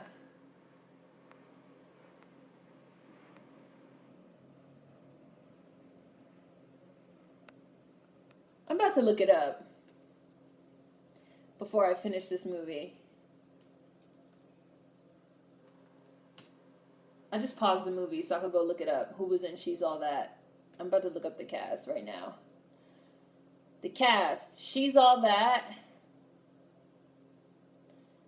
Freddie Prinze Jr. as Zach. Rachel Lee Cook as Lenny Boggs. Paul Walker as Dean. Matthew Lillard, that's the guy from 13 Ghosts, as Brock Hudson. Jodie Lynn O'Keefe as Taylor Vaughn. Usher Raymond. Lil Kim Jones as Alex. Chasen Sawyer. Oh, right, and Anna Paquin was the sister. Anna Paquin was the fucking sister.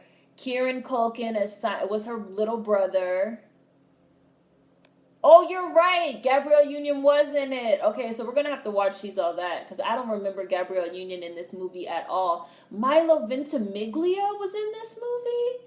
Debbie Morgan was the art teacher. Okay, we're gonna have to watch She's All That. Let me finish watching You Got Served.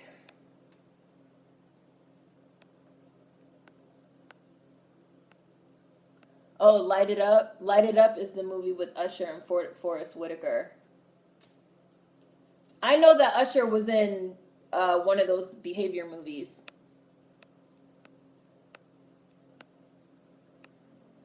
So The Faculty was the one with Usher. Okay. I just Googled it, but Gabrielle Union is way down. I don't think she was one of the main characters, but maybe she was and I'm tripping.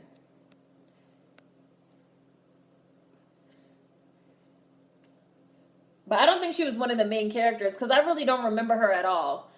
Like, I remember Anna Paquin, I remember Usher, I remember Little Kim. Here's another spiky haired white guy. Bye, Jess Nickel.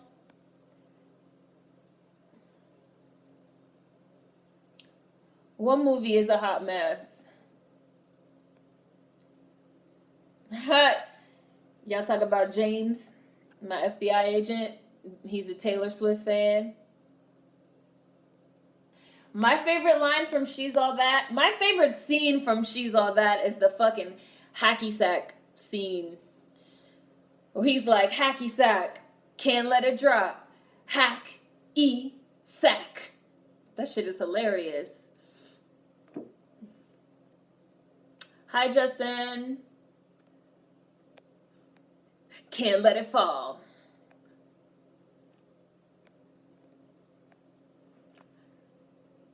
She's All That. All those 90s movies are so ridiculous. I love them. It's funny because if they did all those movies now, they would not have any black people in them. That shit is mad funny. They would have a all-white cast. I'm confusing She's All That with 10 Things right now. 10 Things I Hate About You had Joe Gordon-Levitt. It had Heath Ledger. It had Julia Stiles. It had Secret World of Alex Mack. It had Gabrielle Union. Gabrielle Union and Secret World of Alex Mack were best friends. It had Joey from the Noxzema commercial. Pump it up. Pump, pump, pump, pump, pump, pump, pump, pump it up. Why would they all be white if they did those movies nowadays? Because nowadays people would be like, why do we have to have black people in these movies? Why can't white people have something for themselves? Because that's the type of shit that people say all the time.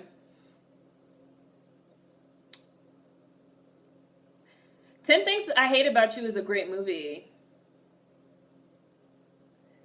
I mean, it's like the taming of the shrew is the whole point of the movie. She's All That did not have Ashton Kutcher. What movie had Ashton Kutcher? White people have no ass. And they be trying to call themselves shaking it.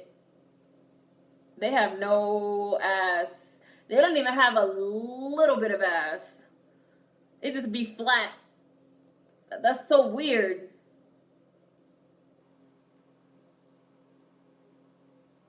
You fine, but your girlfriend's not.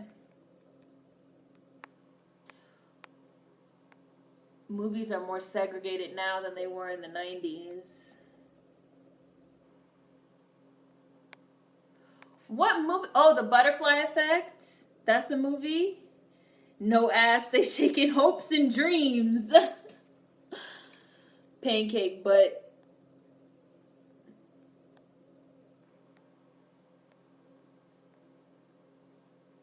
White people got that ironing board ass. The Butterfly Effect was not a bad movie with Ashton Kutcher. Dude, Where's My Car is fucking hilarious. That movie's funny. I'm sorry. with Ashton Kutcher and fucking Stifler. That movie's hilarious.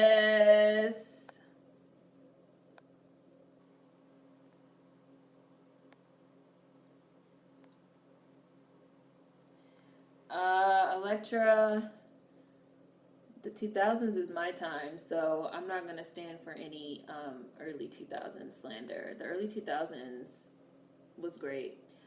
Me personally prefer the early 2000s to the 90s. Personally, I'm not really into the 90s nostalgia at all. We're watching You Got Served, but it's at the end. Like, You Got Served came out in 2004. This is like peak. Like, this is like prime time. For me personally.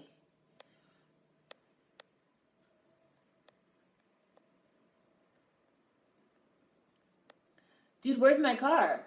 Dude, where's your car? Dude, where's my car? Dude, where's your car? And then, and then, and then, that movie was funny. I'm sorry. That movie was fucking hilarious. Sorry. If you haven't seen that movie, you should really fucking watch it, because that shit is funny. I'm just saying. And then, and no, and then! Fucking hilarious. They were mad high in that movie. That's some high people stuff. It was. They were mad high. That shit was funny. I don't know. I thought that shit was fucking hilarious. I like the early 2000s too. I think the movies that we're talking about are actually more early 2000s, right? I think I always slot them earlier for whatever reason. People always slot them earlier because we've like built up the 90s in our mind. Like everything good came from the 90s. But half of the shit that people be talking about, I'll be like, that shit came out in 2003. That's not from the 90s. What are y'all talking about? The early 2000s is an underrated era. The clothes were bad. The early 2000s was a lot of pretty fucking funny ass movies came out in the early 2000s. A lot of really good music was out. A lot of really great music videos came out around that time. That was when like the Afrofuturism shit was like really getting like really mainstream.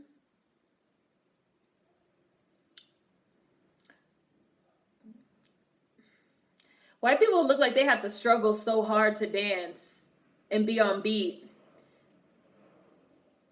Like they have to really like think about it.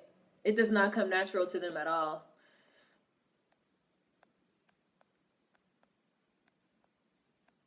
When did Pootie Tang come out? Somebody Google that. I love this part with the wheelchair. I mean, the fashion of the early 2000s was bad. It was just, all the clothes were just too big. But that's because, in that sense, we were still feeling the 90s. Because the clothes from the 90s were really big also. Up until 2007, when Kanye started, like, wearing his clothes smaller with the Louis Vuitton Don shit, I would say prior to then, we were still wearing a lot of big ass clothes. A lot of big ass clothes. I think somebody said Pootie Tang came out in 2001.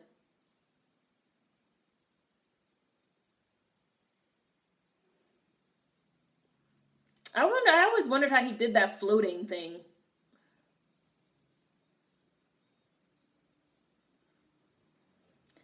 These guys are doing a lot of backflips and gymnastics and calling it dance. Have you guys ever seen the gymnastics movie Stick It? That movie's underrated. That movie's fucking funny too. Speaking of fucking movies that are funny as fuck and underrated as fuck, Stick It is really funny.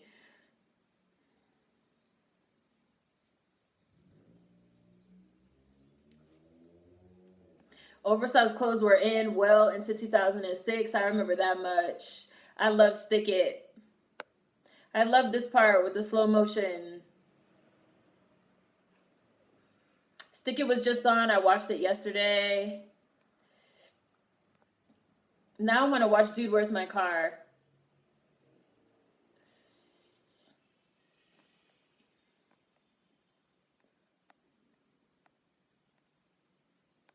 They beat their asses.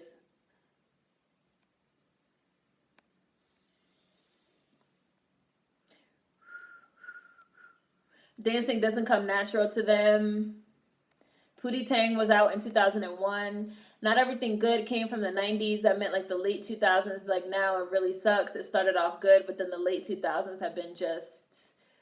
I think that's because people don't want to innovate now. Everything now is like a remake of the 90s. So fucking corny.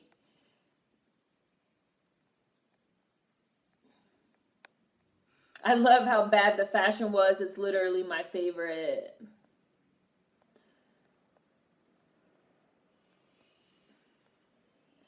I like the big clothes. There was something really playful about it.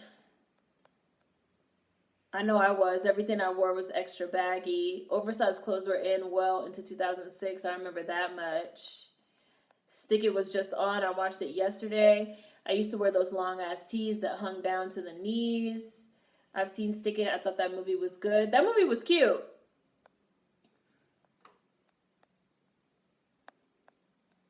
Dude, Where's My Car is fucking hilarious.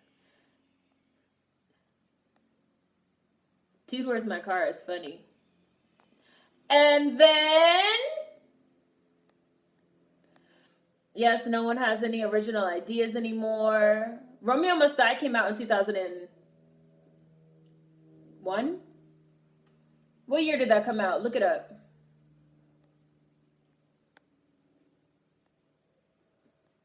Everything is retro now. White hipster voice.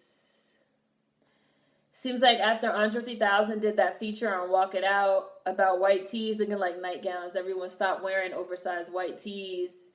Everything is monotonous and predictable now. At least the 2000s was fun. After 2012, shit started getting awful. We have to be honest here. Illegal downloading of music through outlets like LimeWire is the main cause of why music nowadays are no longer innovative or good. Why would you say that? Romeo Must Die came out in 2000. I'm like, Romeo Must Die was not out in the 90s. Make your mama proud. Take that thing 2 sizes down.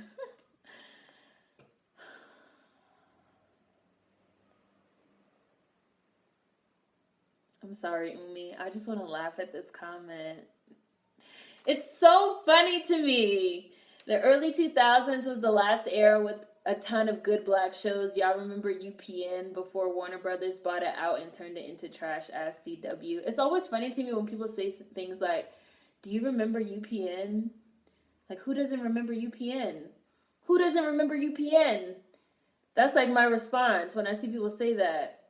I'd be like, who doesn't remember UPN? Are there really people out there that don't remember UPN? That's sad. That's a sad existence, and I feel sorry for you.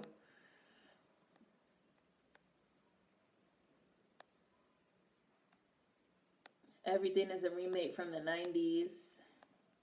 Oh my god, Unleashed was a really good movie. Unleashed was a really good movie. The Three Black Sons and Me, Myself, and Irene made the movie funny. Me, Myself, and Irene is a fucking funny ass movie. And The Three Black Sons are fucking hilarious. And what's his name is one of them. Fucking Chris. What's his name? Fucking from Blackish and Barbershop.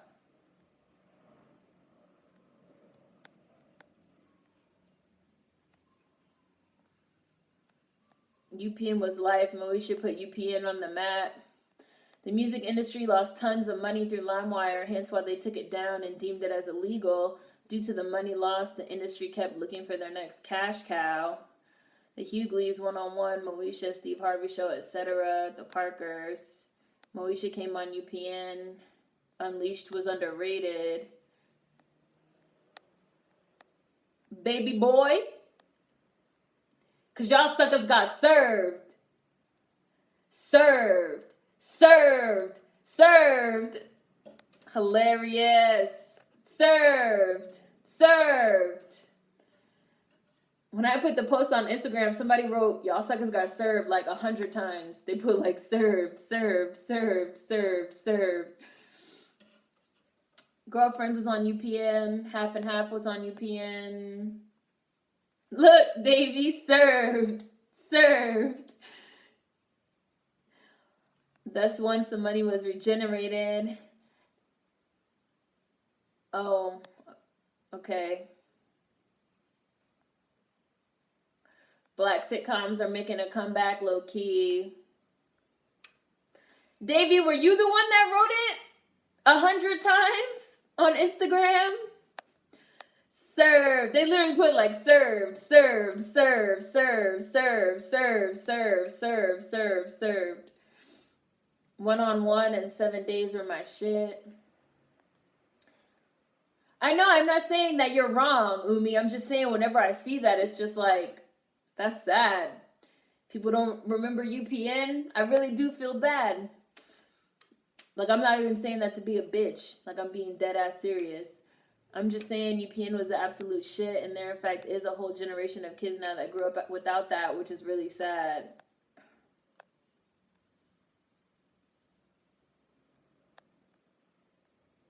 Y'all remember 1-on-1? Somebody else mentioned 1-on-1, Clarissa. Somebody brought up 1-on-1 like way in the beginning of the chat because we were talking about Making Good, and then somebody had brought up Cousin Skeeter, which had Robert Richard, and then somebody was like, "Oh, 1-on-1. Do we remember 1-on-1?" And then somebody was like that they loved the theme song to Cousin Skeeter, and then I was like, "That's the song Stilo by 702." Janae Grissett said, "Is music trash though?" Hi, Betty's Closet in England. UPN was channel 11 where I lived. I think it was channel 11 where I lived. It was channel 11 in DC too. No, UPN was channel 20. UPN was channel 20, and the WB was channel 50. And then when they combined UPN and the WB to become the CW, then the CW was channel 11.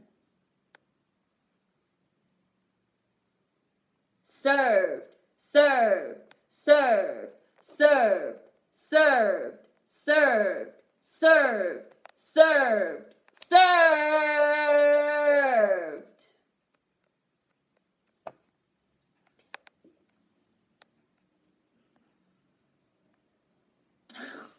1-on-1 died when Ray J started popping up and they added white people. 1-on-1 was Kyla Pratt, but Robert Richard was also on 1-on-1. He was her boyfriend. And Robert Richard was also in Cousin Skeeter. Skeeter was his cousin. How far does it let me zoom in? I think it lets me zoom in like really far. Let's see.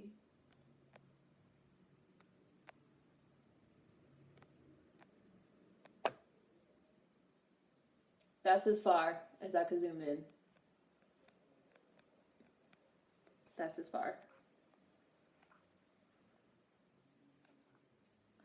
UPN was 20 down here in Houston. Fox was 26. WB and now CW was 39. And NYC, it was UPN 9 and WB 11. Yeah, obviously I was in DC, so it was 20. UPN was 20 and WB was 50, and then the CW was 11, channel 11. You saw my soul? I zoomed into my soul. My skincare routine. Wash my face and use moisturizer. That's it, really. Oh, y'all talk about Ray J? Ray J had a lot of jams. Let's not pretend. Wait a Minute was a whole jam. One Wish. UPN was a lifesaver if you didn't have cable, which I did not. We did not have cable. I actually like room temperature water. They say that room temperature water is better for you than cold water.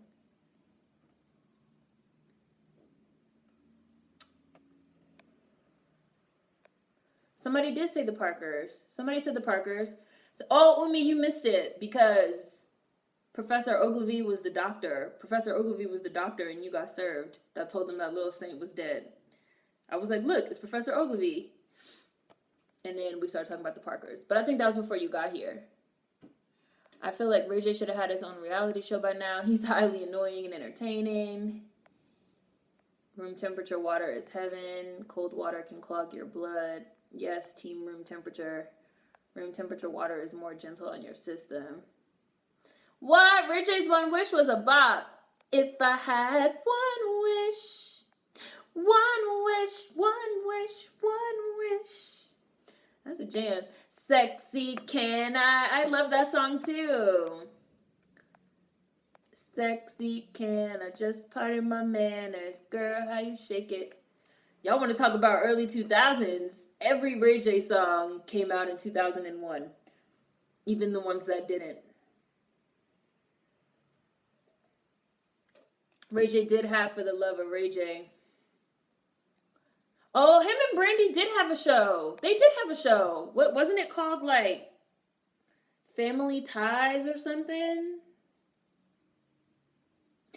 Danger. She smashed the homie. Oh my God. Sexy Can I was spring 08, but even still it was 2001. I'm saying even the songs that didn't come out in 2001, they all came out in 2001. As in they all sound like 2001. Danger. She smashed the homies. No, I don't like cold water. I like room temperature water. Danger. I think a lot of you guys are missing the sarcasm of what Ebony just said. You guys are, Ebony's joking. You guys. Young Berg doesn't get enough credit for his songwriting because he has clown tendencies. Young Berg had a bunch of songs that I really liked. I really loved the song The Business with that girl. What was her name? Kasha? Yeah, but Young Berg was a clown. And he used to wear that big Transformers chain and then he got robbed. They snatched that shit. He was a clown. But he was a clown that could write some good songs. Only girl in my mind who could pull off a face tat. It was a tiger. Danger! She smashed the homie. It was Kasha, right? I used to love that song. Give me the business. The business. The Business was my song, OMG. The Business was a good song. Danger. She smashed the homie. We were talking about Chris Brown last Bees Bait. I see somebody brought up Chris Brown. Chris Brown's first two albums are classics. Chris Brown's music in the mid-2000s was everything. All of Chris Brown's music is really good. He's just a nut-ass nigga. But he's very talented. He's just a shitty person, which is unfortunate. I don't care if cold water turns your blood to ice. You will pry it from my cold, frozen hands. Oh, you just got off from work? Yeah, Young Berg is a clown, Chocolate Chunks. Like, he's a fucking clown for real. Like, he's a clown. The Business was a good-ass song. I thought Kasha was going places then. Was that also the 2000s? Young Berg? Everything that we're talking about was like the early 2000s. Everything that we're talking about right now is the early 2000s.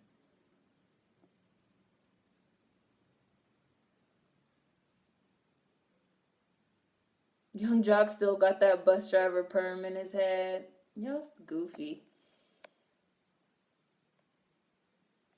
Wait, was what a question? Oh, that Ashanti still makes music? It looks like a statement to me. Ashanti still makes music. I thought I was done with Chris Brown's music until I heard Tempo. The nigga wrote me back in.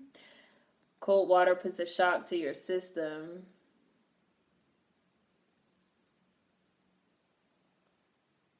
You guys are talking about Ashanti. I like Ashanti, but I think Ashanti's overrated a little bit, which is weird to say. I think Ashanti's overrated now. Like somebody just said, can we give Ashanti icon status? I would say no. And I like Ashanti, and I like Ashanti's music. And I remember when Ashanti was super poppin', but give her icon status for what? Because she had a lot of songs that we like. Just that we were talking about the last Bees Bake. When we started talking about what makes somebody an icon, or like what makes somebody a legend, aside from the fact that you like their music, is that all it takes? Why would we give Ashanti icon status? I'm being like dead serious. Why would we give Ashanti icon status? I don't care about the Billboard Hot 100, me personally. I don't care about that. I mean, a lot of people have Billboard fucking... No, I'm not. I like Ashanti. I remember when Ashanti was popping. But like, why in 2008? I feel like in 2018, people are trying to make Ashanti a thing, just because of like the nostalgia. Just because of like the nostalgia factor. I feel like people want to like make Ashanti a thing. Like somebody just said, "Can we give Ashanti icon status?" I'm like, why? For what purpose? Why would we give her icon status? And that sounds shady, but I really mean it. Like, I'm really asking. Ebony said, Ashanti has reached icon status in my book. Alex said, I'm with you, Seren. Ashanti's The Way That I Love You is an underrated hit from her. Ashanti was everyone's #1 feature. Not an icon, but she is amazing. Not this goat talk again. Ashanti isn't an icon. Sorry, not sorry. Ashanti gets icon status. What has she done to deserve that title? I just enjoy music overall. Not every artist can become an icon. Somebody said the Billboard charts are easily manipulated. Ashanti was supposed to be bigger than Beyonce, and Tierra Marie was supposed to be Rihanna. LOL, it's amazing how career trajectories play out. I agree, Tim. Ebony said she hasn't been consistent enough with her music. True is nostalgia. Like, I would say Brandy is an icon. Ashanti, why? Because we miss her. I had the hugest crush on Ashanti. Cold water is great for your skin and face. Like, to put on your skin, not as good to drink while you're eating. It slows digestion. Tierra Marie's career came and went without streams. Most of these artists wouldn't chart on Billboard. I think we should give props to these women who pioneered in hip-hop. Does Ashanti count as a pioneer in hip-hop? Icon is a strong word. She was an influencer. Ashanti's first album was great. Ashanti isn't an icon. To be an icon, you have to reinvent yourself. Ashanti hasn't done that. I like her, though. Stream counts are severely unreliable. They're grossly inflated. It all depends on what she means to the culture and how she influenced music. Brandy is definitely a living legend. Brandy, without a doubt. She absolutely is an icon. She was Black Cinderella. Brandy is an icon. I love Brandy. Aaliyah is an icon. I would agree that Aaliyah is an icon. For sure. I would, like, completely, definitely. I would say Aaliyah is an icon. We still feel her impact to this day. Same thing with Brandy. And Brandy did so many firsts. Like, Brandy was, like, the first Black pop girl to have, like, a CoverGirl contract. And she was, like, the first, like, Black pop girl to have like a Barbie and to like be Cinderella, and she was in movies and TV shows, and like Brandy was like had a lot of firsts. To me, an icon is someone who is consistent, like Beyonce, who never fell off. Well, I don't like putting that on artists because it's like then it's like a never-ending rat race of fighting for relevance. I don't like linking status to relevance. Because you have a lot of people that are relevant, but they are not iconic. Brandy is an icon. That's undeniable. Sorry, Jaheim. I do not.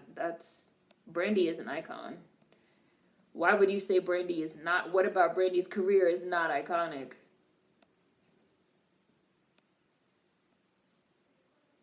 Brandy has done many things. Wasn't she the first R&B singer to have a Mattel? Barbie. I'd say Brandy and Aaliyah are icons before Ashanti. Brandy was beloved by Whitney and is an amazing vocalist. She's the one in my book. Brandy is the vocal Bible. I don't know if Ashanti is a pioneer exactly, but I think she's awesome and should at least get a mention. Ashanti's first album is All Anybody Really Knows. How can y'all call her an icon?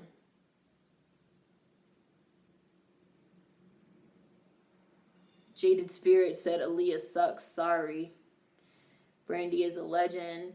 Umi said, Jaded Spirit, you about to get blocked. Aaliyah does not suck. You're tripping. Brandy is an icon. Brandy was that it girl. Yeah, Brandy had like, wasn't she also in a bunch of like fashion campaigns? Like Brandy was like one of the first like black it girls. Like Brandy was everywhere back in the day. And Brandy was the it girl with these braids in her hair, which people like felt like that meant something. Like she had braids. She didn't have straight hair. She had braids. Brandy was in double platinum with Diana Ross. On Your Face, Cold Water is Better externally. Brandy was also in fucking, y'all know my movie, I Still Know What You Did Last Summer.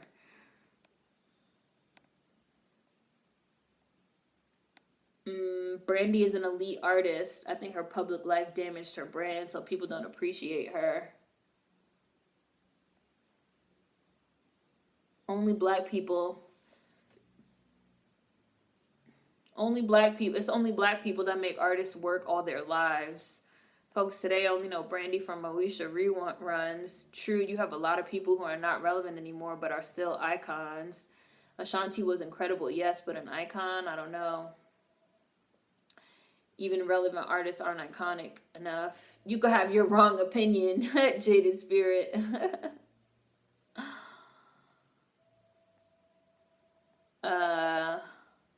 Ashanti's sideburns are iconic. Ashanti's sideburns are iconic. Ashanti's sideburns are more iconic than her career. Her sideburns are iconic, I will say. People be coming for an artist like Bobby Brown who can't perform like he did when he was 20. That man has performed longer than some people in this chat have been alive. Fashion, music, movies, TV show, Brandy was it. Brandy's braids meant so much. Whoever was responsible for Brandy's image at that time did a great job. Bravo. The Boy Is Mine be having me out of breath trying to sing both parts. I just don't feel like Brandy's an icon for the simple fact that I don't feel her impact today the way I feel Aaliyah's impact. She's a pioneer, but not an icon to me. But that's just because people have decided to latch on to Aaliyah like weird little fucking nostalgic little fucking leeches. People latched on to Aaliyah. And we could even talk about like, did people latch on to Aaliyah instead of Brandy? Because Brandy was brown skinned with braids instead of Aaliyah, who was a little bit more light skinned with like long straight hair. We could even talk about that. We don't have to talk about that, but we could. And I'm just saying, who's to say that like Brandy did have impact? All the pop girls that you see that are in movies, that are on TV shows, that's Brandy's impact right there. So how can you say you don't feel her impact? Fucking Keke Palmer being Black Cinderella on Broadway, that's Brandy's impact right there. She had the braids and was dark skinned. She was everywhere doing everything. Like Beyonce being in the fucking hip opera Carmen and being in all these movies and stuff, like that's Brandy's impact. Even Aaliyah starting to transition into movies and stuff like that. That's Brandy's impact.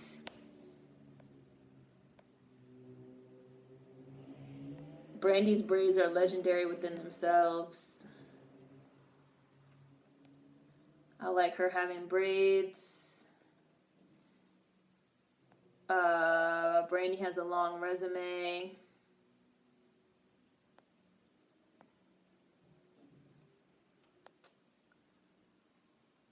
White artists never need to be relevant to be legends. They're still talking about the Beatles, the Rolling Stones, and the Beach Boys. I agree with that. But then we fucking tell our black artists they can never fall off or else they're not iconic. It's kind of fucked up a little bit. Aaliyah died. Right. Brandy also isn't dead. Aaliyah died and was then beatified.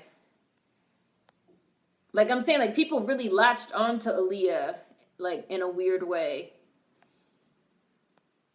Brandy is the better singer. I think it's because Aaliyah died. Brandy's effect is definitely felt today. People are still trying to copy her runs. Brandy's vocals are flawless. Of course, she had an impact. I love Kiki. I love me some Kiki Palmer. When Sierra first came out, I thought she was trying hard to be like Aaliyah. Sierra idolizes Janet Jackson, which I feel like we all know. Colorism played a part and Aaliyah passed away, so people just attached to her. I also feel like people latched onto Aaliyah out of disdain for Beyonce, which is weird because Aaliyah and Beyonce were contemporaries. If Aaliyah was alive, Beyonce would be irrelevant, was a big thing on Twitter for a while. Which is weird because Aaliyah and Beyonce were contemporaries. Beyonce could sing fucking circles around Aaliyah. Aaliyah was not a great singer. It's really weird. Brandy's impact is literally the Disney formula now. Brandy is the darling. They don't like giving people their credit while they're alive. Random thought. Let's start as Seren has already answered that question in another video. Jar. You got to super chat $1, for example, if you ask about the car seats. I keep telling my friends that when everyone dies, people will start giving them respect. That's sad. It's true. It's because Aaliyah died so tragically. These new girls in the music scene today, I see more of a wannabe Aaliyah, but I don't see anyone being molded into a new world Brandy. But I do agree that there's a weird holding on to of Aaliyah. But I think people are saying that that's the point, that Aaliyah died and Aaliyah was also more palatable for other reasons, like her skin color and the way she wore her hair and stuff like that. So that's specifically why people are holding onto her. That doesn't necessarily mean that her career was more iconic than Brandy, is what I think people were saying. Jaheim.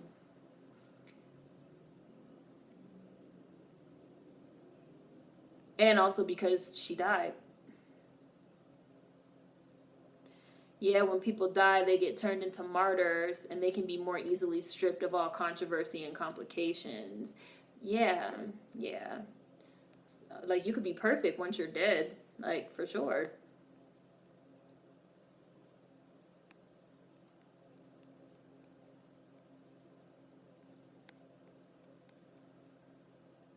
They would have both been popping, in my opinion. You talking about Aaliyah and Beyonce? I mean, that's what I mean when I say I find that to be weird. Like, Aaliyah and Beyonce were not contemporaries, and, like, Beyonce didn't have a career at the same time as Aaliyah. Like, Beyonce already had a career at the same time as Aaliyah. So, how can people say that if Aaliyah was alive, Beyonce would not have a career?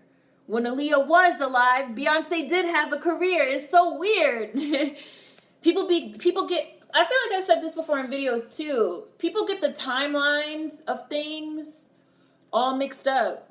Like how we were just saying in the beginning of the chat, when I was like, half of the shit that I see people attribute to the 90s, I'd be like, that shit came out in 2004. What are y'all talking about? Like, people have the timeline of things like all jumbled. There were a lot of singers during that time that could sing better than Aaliyah, but she did have a lot of great songs. She did. I mean, like, Aaliyah was very, like, ahead of her time in terms of, like, the songs she was putting out and the way she was dressing, her image. Like, she was way ahead of her time. Aaliyah had a questionable personal life. People today act like she was some saint. Now I like Aaliyah, but I keep it real. We also have to remember that Aaliyah passed suddenly at the height of her career. Right. Aaliyah never got the opportunity to fall off. If she had lived, she might have fell off and y'all would be talking about some, Aaliyah's not iconic. What has she done lately? But she died. Aaliyah was great, but Brandy was the it girl. Brandy was more popular than Monica and Aaliyah. Brandy was the it girl. That's very true. I honestly feel like Aaliyah's death propelled her posthumous career way further than the career Aaliyah had when she was alive. I said that on Twitter and people got really mad at me. I said dying was the best thing that ever happened to Aaliyah's career, and people got so angry. And also after Drake latched on to Aaliyah, these kids today followed suit. People like reported that tweet talking about I was wishing death on Aaliyah. I was like, that is not at all what I said. Okay. People don't have a concept of time. These are people my age that weren't even around for these cultural markers. People just want one person on top. That's really what it comes down to. I don't think Beyonce wouldn't be relevant if Aaliyah was still alive. Beyonce and Aaliyah are two different artists. I wish people would stop comparing them. I also don't like how they compare Beyonce and her sister. I agree with that. That's what I'm saying. Like Beyonce, she hadn't gone solo yet.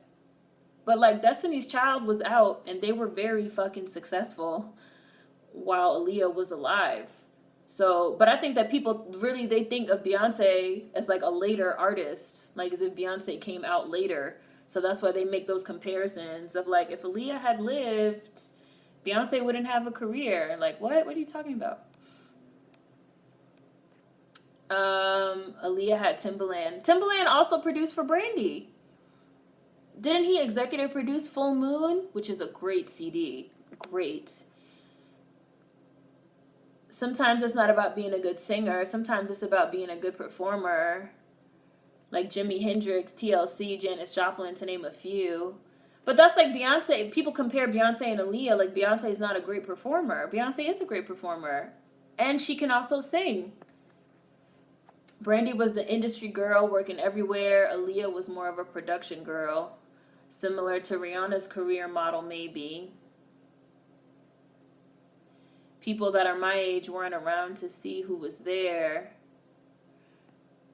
When people compare Beyonce and Solange, I want to strangle them, like let them be who they are. Stop it. Brandy had successful albums. Timbaland helped Aaliyah a lot. I think Aaliyah would have transitioned into acting full tilt. How can you wish death on her if she's already dead? Aaliyah, that's what I said. Aaliyah was ahead of her time if we're talking about music videos, but in terms of music, it was Timbaland who was ahead of his time. That's a good point.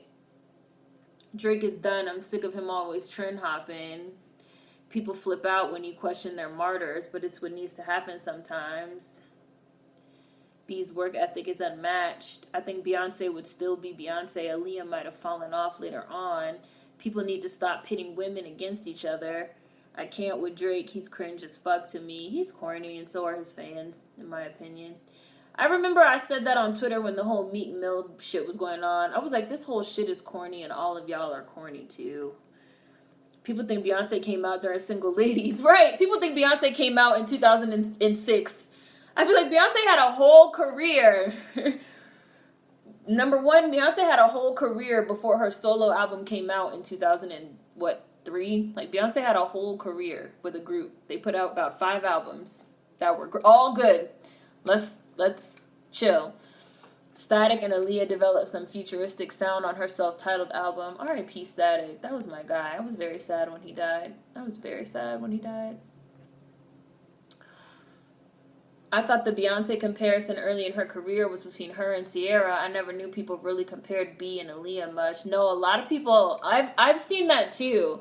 A lot of people saying they think Beyonce would not be as big as if Aaliyah had lived, which I don't think I agree with that.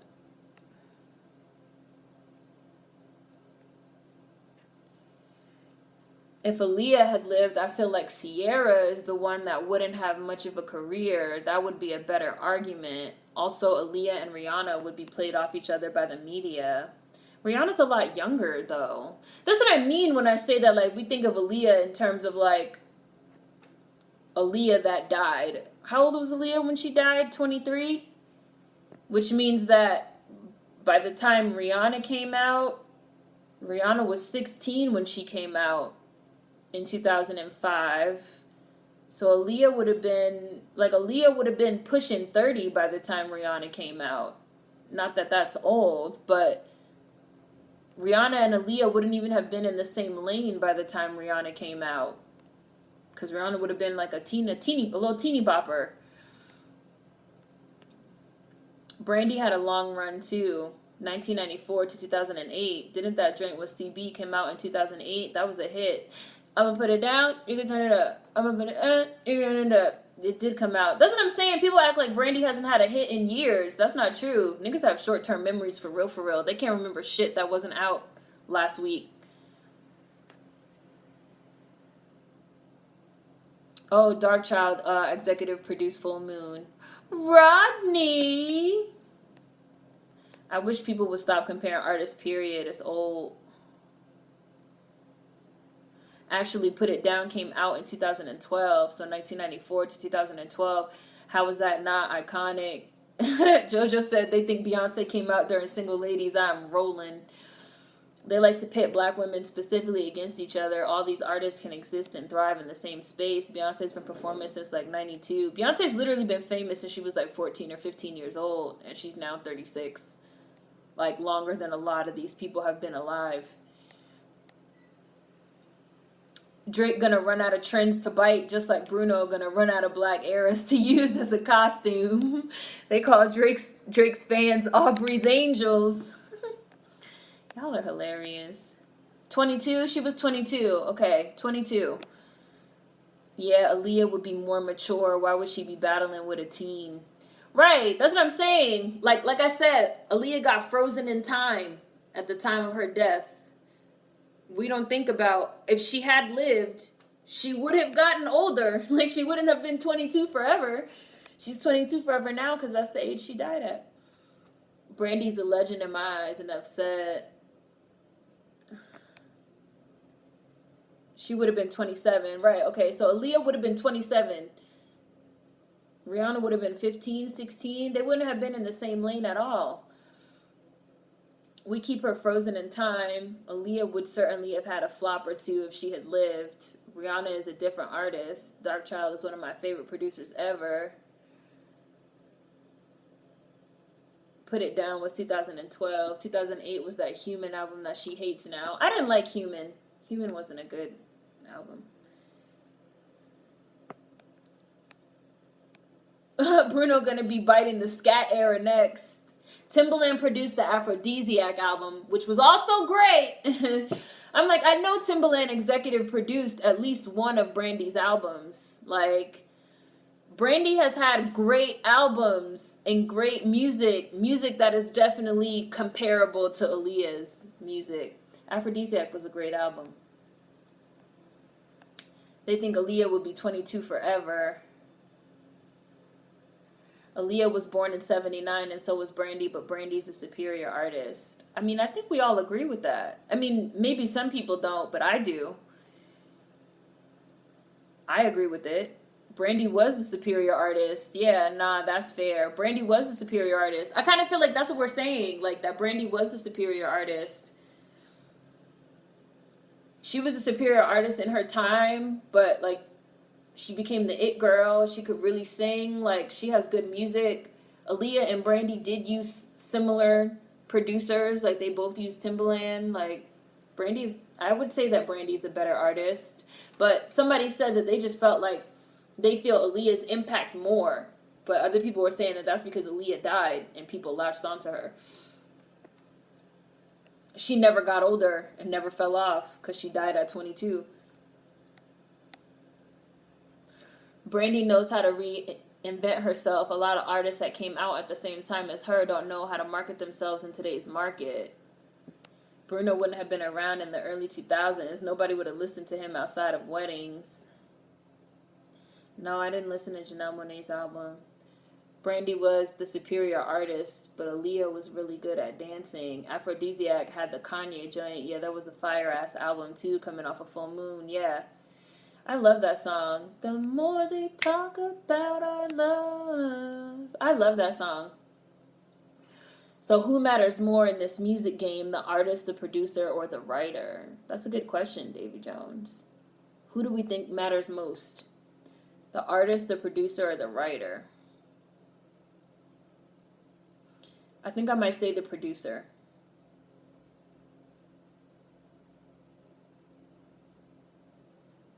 That's hard though. I'm definitely not going to say the writer. It's between the producer and the artist. Tim said in 2018, definitely the producer. Jellybean said the producer. Bailey Jones said the producer. That's hard. I would say it's between the producer and the artist, not the writer, because a lot of people write and get paid to do it.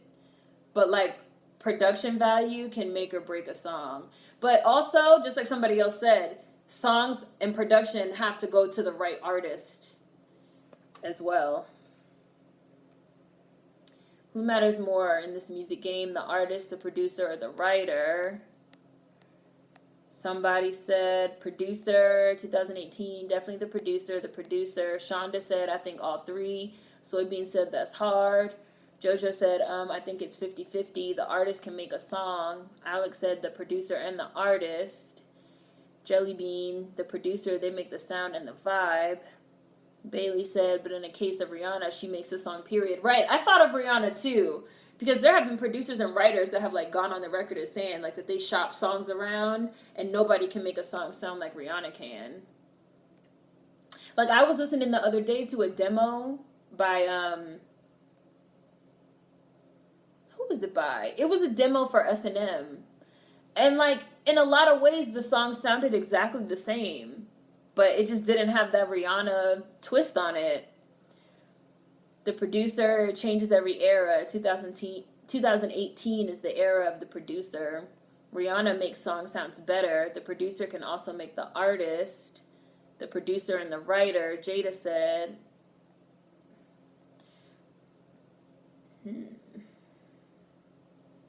Esther Dean, yes. Esther Dean, yes.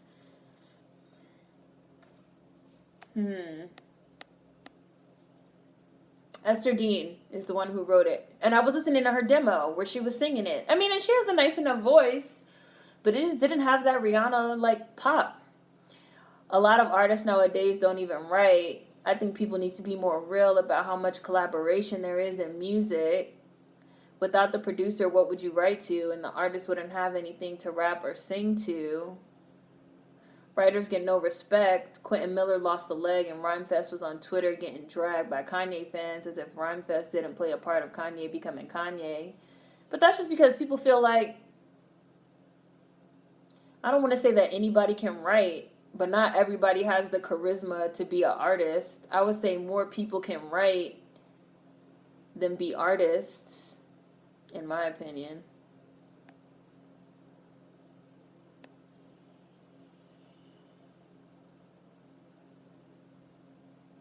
Maybe it would be better to say that if Aaliyah was still alive, the media would play Rihanna as the new Aaliyah like they tried to do with Ariana Grande and Mariah.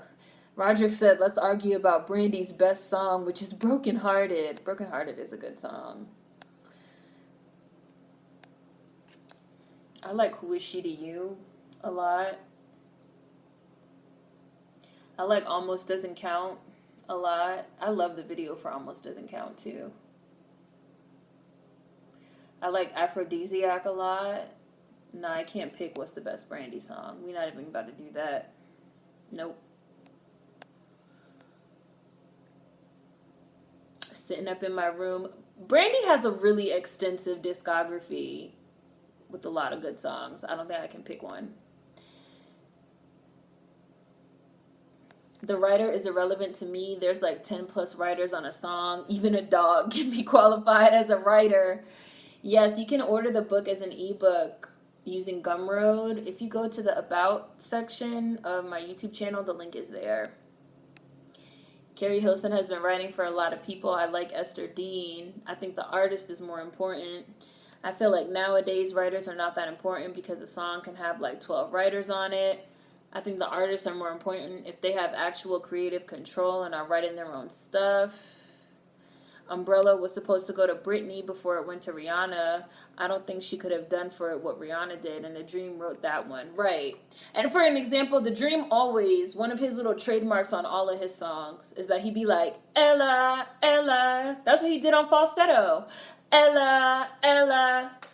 But Rihanna on Umbrella, with her little accent, she like put her little spin on it. Rihanna knows how to put her little spin on it. Not everybody could do that. Angel in Disguise is a great song too. Almost doesn't count. That's a bop too. Can I change my answer? You the one that brought it up. Angel in Disguise, she was. I love that song. She seems so familiar. She did seem familiar, Brandy, because you know that bitch. I had a clue what she was doing. Bye, Electra. I'm gonna go soon too. I just like this conversation. Have you ever? The Boy Is Mine. There's so many. Repetition is the dream's thing. What makes an artist likable and charismatic? Like, I feel like there's a lot of people out today that are uninteresting, but they are popular. I feel like there are people that are being pushed on us. I agree, but give me an example of who you mean, Squarebox. Just put down the whole Never Say Never album as peak Brandy. Never Say Never was my fucking CD, boy. I've listened to that CD a million times. A million times. I listened to that CD a million fucking times. I love that fucking CD so much. But I also really love Full Moon and Aphrodisiac too. It's between Never Say Never, Full Moon, and Aphrodisiac as like my personal favorite Brandy albums, but I really don't think I could pick. Never Say Never is a great album. What makes an artist likable or charismatic? I'm really thinking about that. What makes an artist likable, charismatic? Let me think about that. I'm about to screen cap that. That's a good question.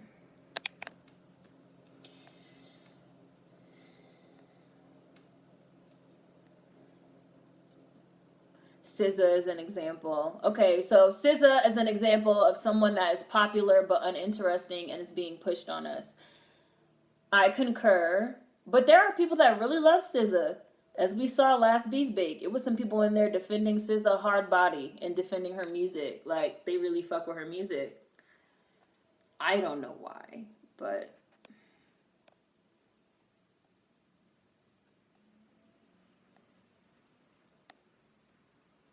I don't understand what likable is. Since that other girl came out, people coined Nicki as unlikable, and I never got that vibe. I love that you just said that other girl. I wish that I could like thumbs up comments. That is hilarious. You could tell that The Dream wrote Single Ladies is basically I love your girl from the woman's perspective. I love that song too. Be up in the club. I love The Dream. I love every single one of The Dream's albums. I'm a little Dream stan. All of my thing, now my thing on her hip. ATL pop, don't know how to act. Left for one song, came right back. I love The Dream. Now, The Dream is an icon, in my opinion. Underrated icon. Grinding on me the rest of the night. Man start mugging, he could see it in my eyes. It's a jam. I love your girl, little mama so fly. Now I'm gonna have to watch it. Wife beater with the denim. I'm gonna have to watch that video where they're on the roller skates. She keep them heels on high. Man, look at shawty roll. Somebody said it's subjective. Man, look at shawty go, go, go. Never Say Never is my album. Never Say Never is objectively her best album, but Full Moon is my favorite personally. Somebody said what makes an artist likable and charismatic is the relatableness. Aaliyah had the style, not so much the strong vocals. Clarissa, they were defending SZA to the core. They were. Also, people tend to follow trends by default. Is being charismatic subjective then? Not the teens from last week's Bees Bake. They were writing hard for SZA though. Like, I respect that. They was writing hard for they artists. Like, they was writing hard for SZA. Drake is forced. I said Britney would never have been able to do for Umbrella what Rihanna did. I'll forever be glad that song went to Rihanna. Donald Glover's being forced. Fraudy B is forced. I used to like SZA, but now I can't listen to her. I get annoyed. The Dream got bops. I love your girl. The Dream is the truth. I love falsetto. Baby. Ha, ha, ha. I love that song. Ella, Ella. Ella, Ella. Every time you hear that Ella, that is the Dream. Anytime you hear that shit on a song, that means the Dream wrote it. Likeable equals palatable to the masses, doesn't rock the boat, and has bops, in my opinion. Fraudy is forced. I also feel like they push too many interviews on an artist. You can only know so much. The Dream is a genius. If he had the image or charisma of a Trey Songz or Usher, he would have been on top of R&B. So you mean like if he was skinny and cut up? The industry is basically, I see. The Dream wrote so many songs that blew up. Umbrella by Rihanna, Touch My Body by Mariah. Oh yeah, oh yeah, oh yeah, oh yeah, oh yeah. Anytime you hear anything like that, little repetitive, that is the Dream. Single Ladies by Beyonce, Just Fine by Mary J. Blige. I want me my life, just fine, fine, fine, fine, fine, fine. Woo! The Dream. SZA is average. I mean, she's beautiful to me, but I'm not a big fan. Do we as music fans have agency to tell the corporate industry heads to not force these artists onto us?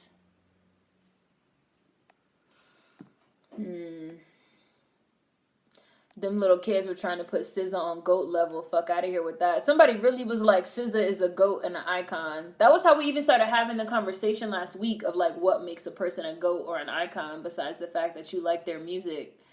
I was like, she has one album out. Like, damn.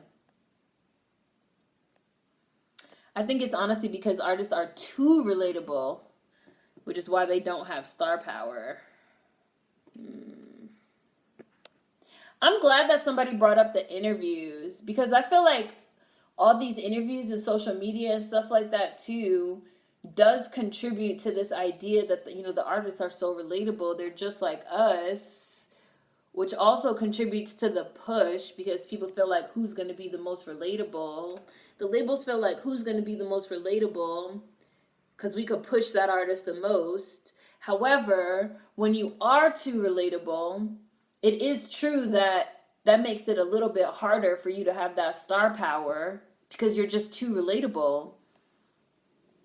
Because we've talked about like none of these artists seem like legends, and I do think them being too relatable has something to do with that. Got to do the Mariah ear press to hit them notes. Oh yeah, oh yeah, oh yeah, oh yeah, oh yeah, oh yeah, oh yeah. Touch my body. We do. Oh, Lil Wayne stole all the Dream girls. Yo, Lil Wayne and the Dream are really sharing, like, for real. They really are. The Dream said it himself. He writes hits. Falsetto had me thinking I had vocals. Trey Songz yodels too much. I think likable these days. I see you, Roderick. You said vocals.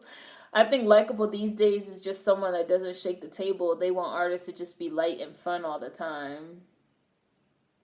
I'm going to be 25 in 3 months. I'm pretty much there, so I could call young people kids. You're going to be welcome to the 25 club, Umi.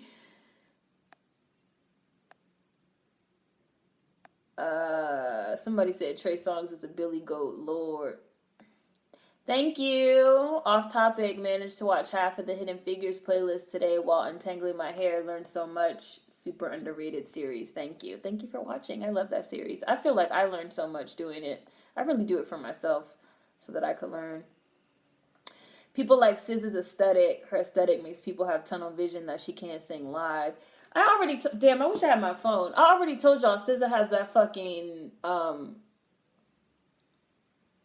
Muppet face with that work she had done, which I just can't get over.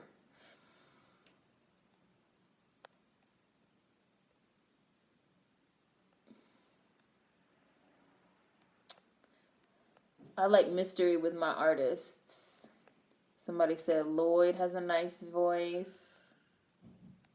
Oh, I see somebody got blocked. She does. I'm about to go get the phone. I'm about to look up some pictures and show y'all. And then I'm going to go.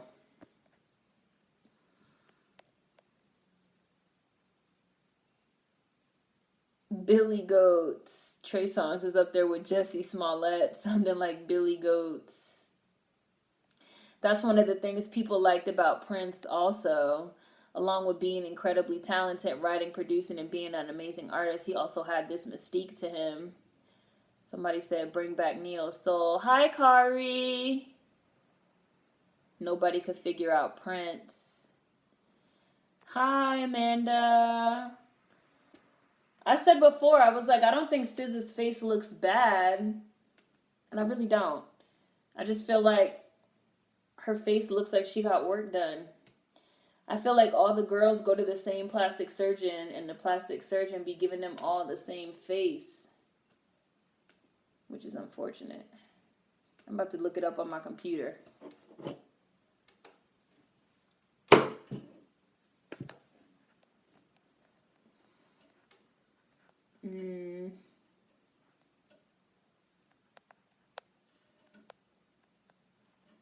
Murder Inc. should have had a longer run. Oh, they have you working Sundays?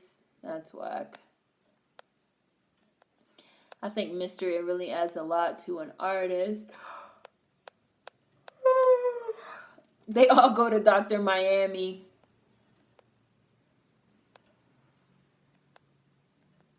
Miami be giving these girls all the same, but a lot of artists share way too much about themselves. I'm like, shut up. Her nose is like one of them anime noses. You talking about SZA?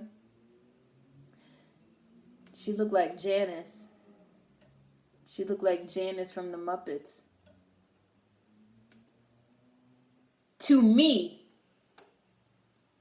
Y'all know yawns are contagious. Let's see. We about to look at a picture of Janice from the Muppets. And we're going to look at a picture of SZA. And I want y'all to tell me that there's not a resemblance.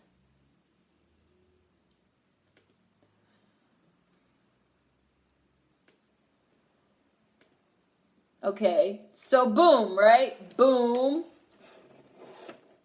Can we see? Boom. So we see that face, right? We see it, right? Boom. Okay. Cool, right? Bam. Fine. Wonderful, right?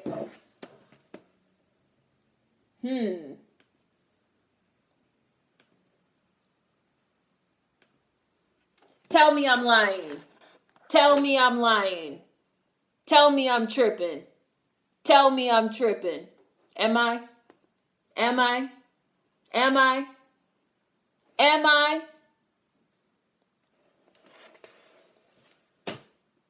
And that's exactly how fucking that Jenner girl face looked too. They like whoever the doctor is like does something to their face. Y'all see the resemblance? I'm not lying. I'm not lying. Y'all know I'm not. Which is why y'all are all laughing. Because you know it's true. Because you know it's all true. See? I can never unsee it. Somebody showed it to me. And I just shared it with all 110 of you watching. You're welcome. You're welcome.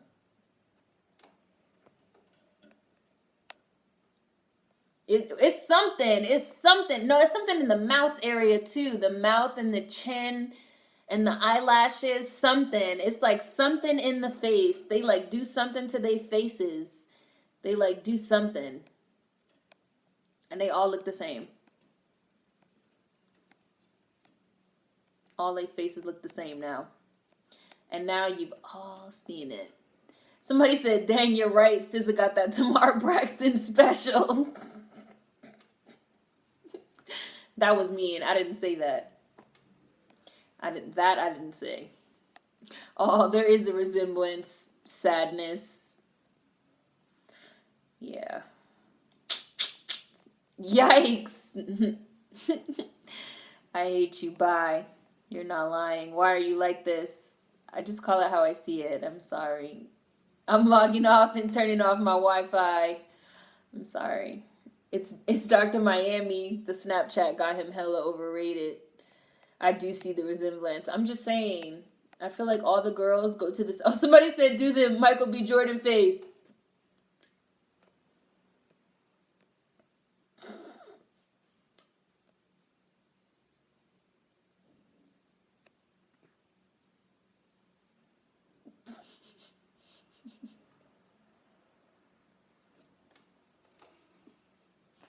That was me wiping the tear. That was me wiping the tear. Angrily.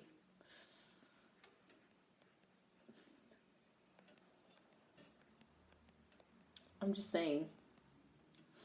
Google it, Janice. Even if you don't want to make it about SZA or anybody in particular, Google Janice Muppet and go look at that Muppet and tell me that that Muppet is not a face that we see on so many girls. Like, the girls all have the Janice Muppet face.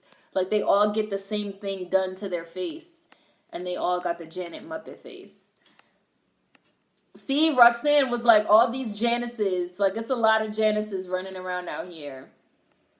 Hi, Lady Daydream. That's the default social media face. They must give a special on that look. Jada said, damn, now I can't get that image out of my mind. Okay, y'all didn't have to go there and call it the Tamar special. I could never unsee this. Damn it. Hi, FBI agent James. James is laughing. He's watching. Hey, auntie. Michael B. Jordan got that angry face. Agent James chokes on his coffee. Were y'all acting up like this the whole live and I missed it? We act up. You know we always act up. Square Box says stop. Since you did that Michael B. Jordan face, every time I see a picture of him, I have flashbacks to your face. Jean said, you're not wrong. I'm just saying. Yaska says she got to cancel me. Damn, I got to get canceled. I'm just saying. The Janice Muppet package. Yes, it's like, give me the Janice face. I think it's just because, like, Janice has, like, big lips. And the girls be getting shit done to their lips. And Janice has, like, a really defined chin. And the girls be, like, getting their chin shaved. And Janice has, like, really long eyelashes. And the girls be getting, like, fake eyelashes. So I'd be seeing the girls' faces. And I'd be like, they look like Janice from the Muppets. Come on. That Michael B. Jordan face has me traumatized. I'm just saying. Michael B. Jordan face built like a pit bull. No, like a chipmunk. Because it's just like a lot of like extra meat in the cheek area and like the chin area. Which is why when you like puff out your cheeks and you be like, make this like angry face, you gotta like do it. You gotta do something like angry with the eyebrows. Gotta be like.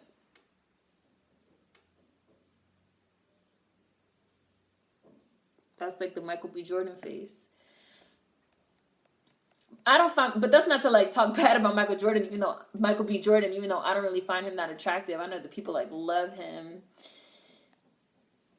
But it's just like, every time I look at his face, I just be like, can we like relax out your face? I just want to like grab Michael B. Jordan's face and do this. Like, relax your face.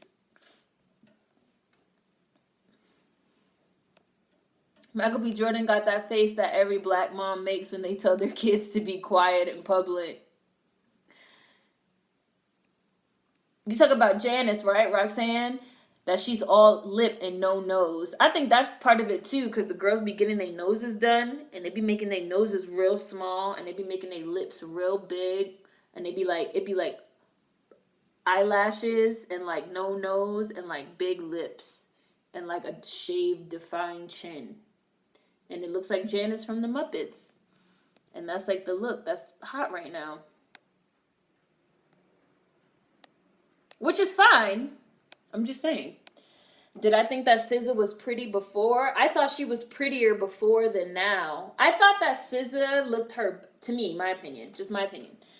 I felt like SZA looked her best when she had the red hair. I thought that like SZA with the red hair was like, she was like in her bag right there. I really liked the way she was dressing at that time.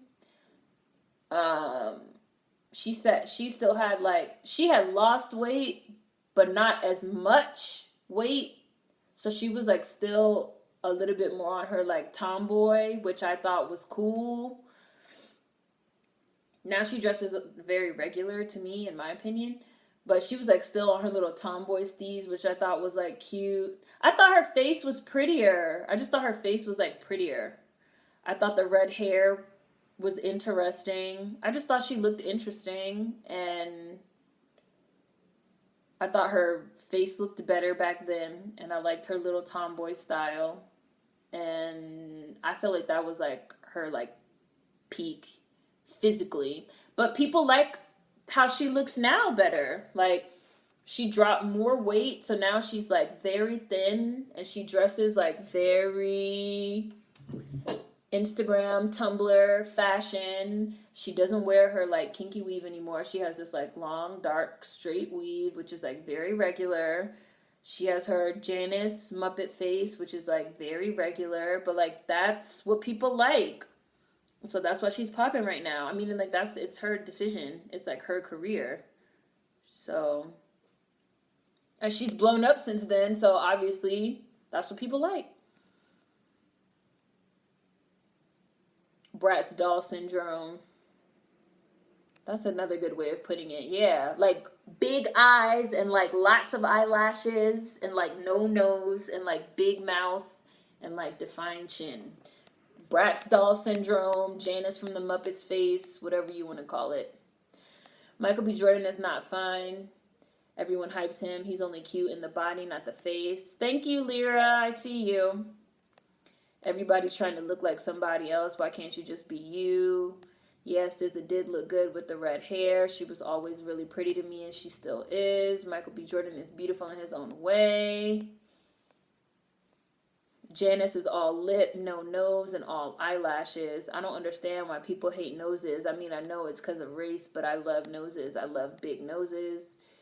Ebony said she does look way better with the red hair. Now she looks like everyone hair. Back then it looked like the real her. I think it's better to look interesting than to look like the Kardashians in their IG makeup. SZA dressed like the cute tomboy girls. Yeah, she had like a cute little tomboy like swag. It was cute. I thought she looked way cuter and more interesting. Like she was more interesting. But I think now people would say, also getting back to what we were talking about last week, I feel like now people would say that she looks prettier or like more, because remember last week we were talking about being pretty or being beautiful versus being interesting, having like an interesting face or an interesting look. I feel like more people now would probably say they think that SZA is pretty, but I think back then maybe she was less pretty to some people, conventionally pretty, Instagram pretty, whatever. But I think she looked more interesting. Like the hair was really interesting and the clothes were really interesting. And she was pretty before she lost weight with her natural hair. No, it's not the same. She doesn't look the same. Somebody said on Twitter that she sprained her vocal cords because she was singing in italics too hard. Almost always in these plastic surgery comparisons, I like the before. I like faces without makeup too. Humans are actually really interesting, and I feel like beauty is in these small differences. Clarissa says she thinks she looks fake now to me. SZA? Maybe her team told her to change, so they all have to look like a packaged deal. Y'all talking about Chadwick Boseman looking like an earthworm? He is Earthworm Jim? Have people said that? I've never heard that. Nah, give us the whole damn old SZA back. She looks basic now. Some girls look better with more weight. Not saying she got to be overweight, but SZA looks kind of scary now. I always wanted a bigger nose. My nose is really little. People used to make fun of it. That is the look now. Thin noses, big lips, and pointy chins. Yes, and big eyes like a Snapchat filter. My eyes are obviously already quite large. Can see, as you guys can see. When I was little, I used to have this like little small face and this little small head and these like big eyes, like an alien. But that is the look now. Thin noses, big lips, and pointy chins, and big eyes and eyelashes. The Bratz look, like somebody said, or the Janice from the Muppets look, is popping.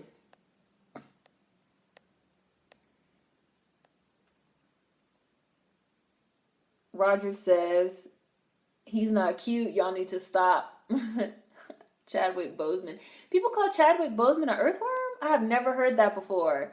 How you gonna look like an earthworm? Jelly Bean said, yo, an earthworm? You can't call someone an earthworm. That's mean. I have never heard that before in my life. Seren got big eyes to compliment the micro forehead. Oh my God, my forehead is so small, y'all. It's so small. It's so small. I have no, look at this. I have no forehead. I have a two head.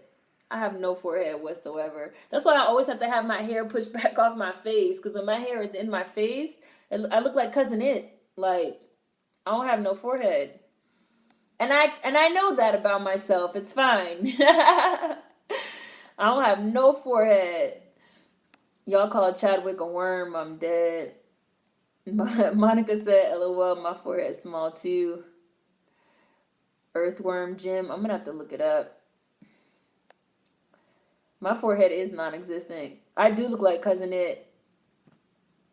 I do look like Cousin It when my hair is in my face. Because when my hair is in my face, since my forehead is so small, when my hair is in my face, like it covers, look, like it covers my whole face. Because I don't have no forehead. You know how like people be having foreheads so they could like have bangs and like, you know, have like all hair all around their face? No, you will not be able to see my face because I don't have no forehead. It's true. I respect Rihanna's forehead. It gives me hope. You could have some of mine. I have a small ass forehead too. I always need big hair to compensate. You could take some of my forehead. I got a 5 head. Okay, I'm about to look up this. Who is Earthworm Jim? Let me look it up. Who is Earthworm Jim? Oh God, I have Janice the Muppet up on my screen. Who is Earthworm Jim? I have never heard this before. Chadwick Boseman looks like an earthworm?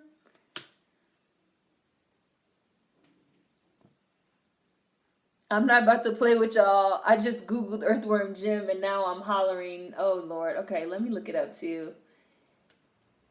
When y'all said Earthworm Jim, for some reason I thought of Invader Zim. And I'm like, Chadwick Boseman does not look like Invader Zim.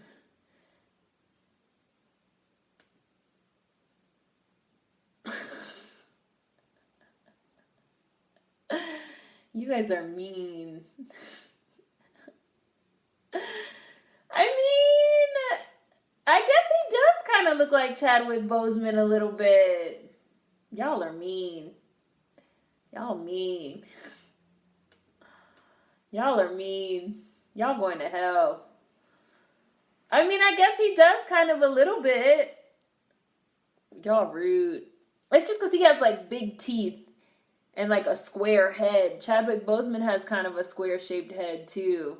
Y'all going to hell. Oh my God. Why is Earthworm Jim's body so big and his head is so small? Y'all going to hell.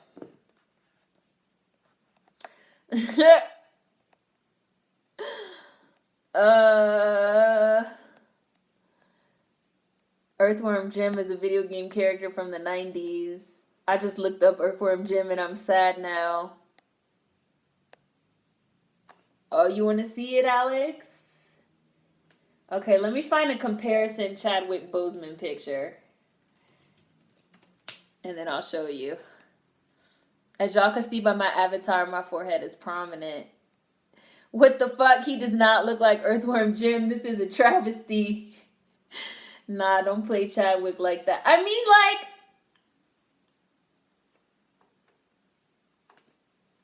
like...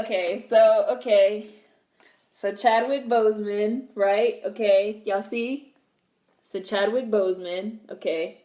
It's like, why is this so? Okay, Chadwick Boseman. Okay, Chadwick Boseman.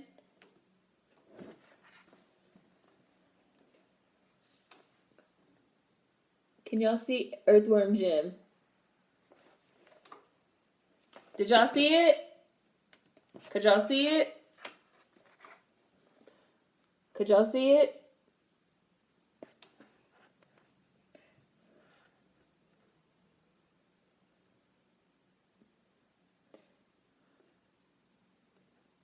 Earthworm Jim.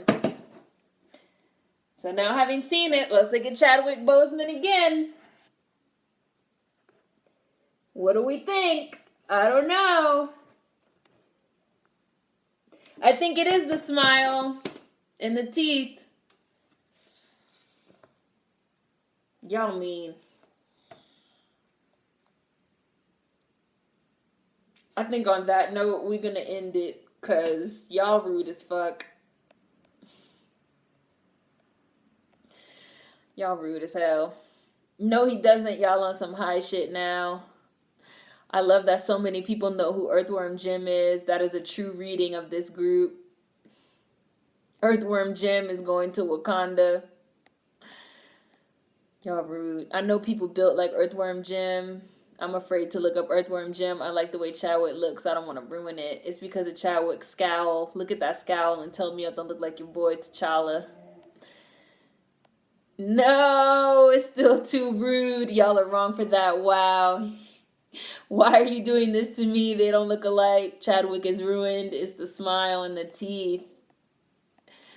That's just disrespecting. Who said that?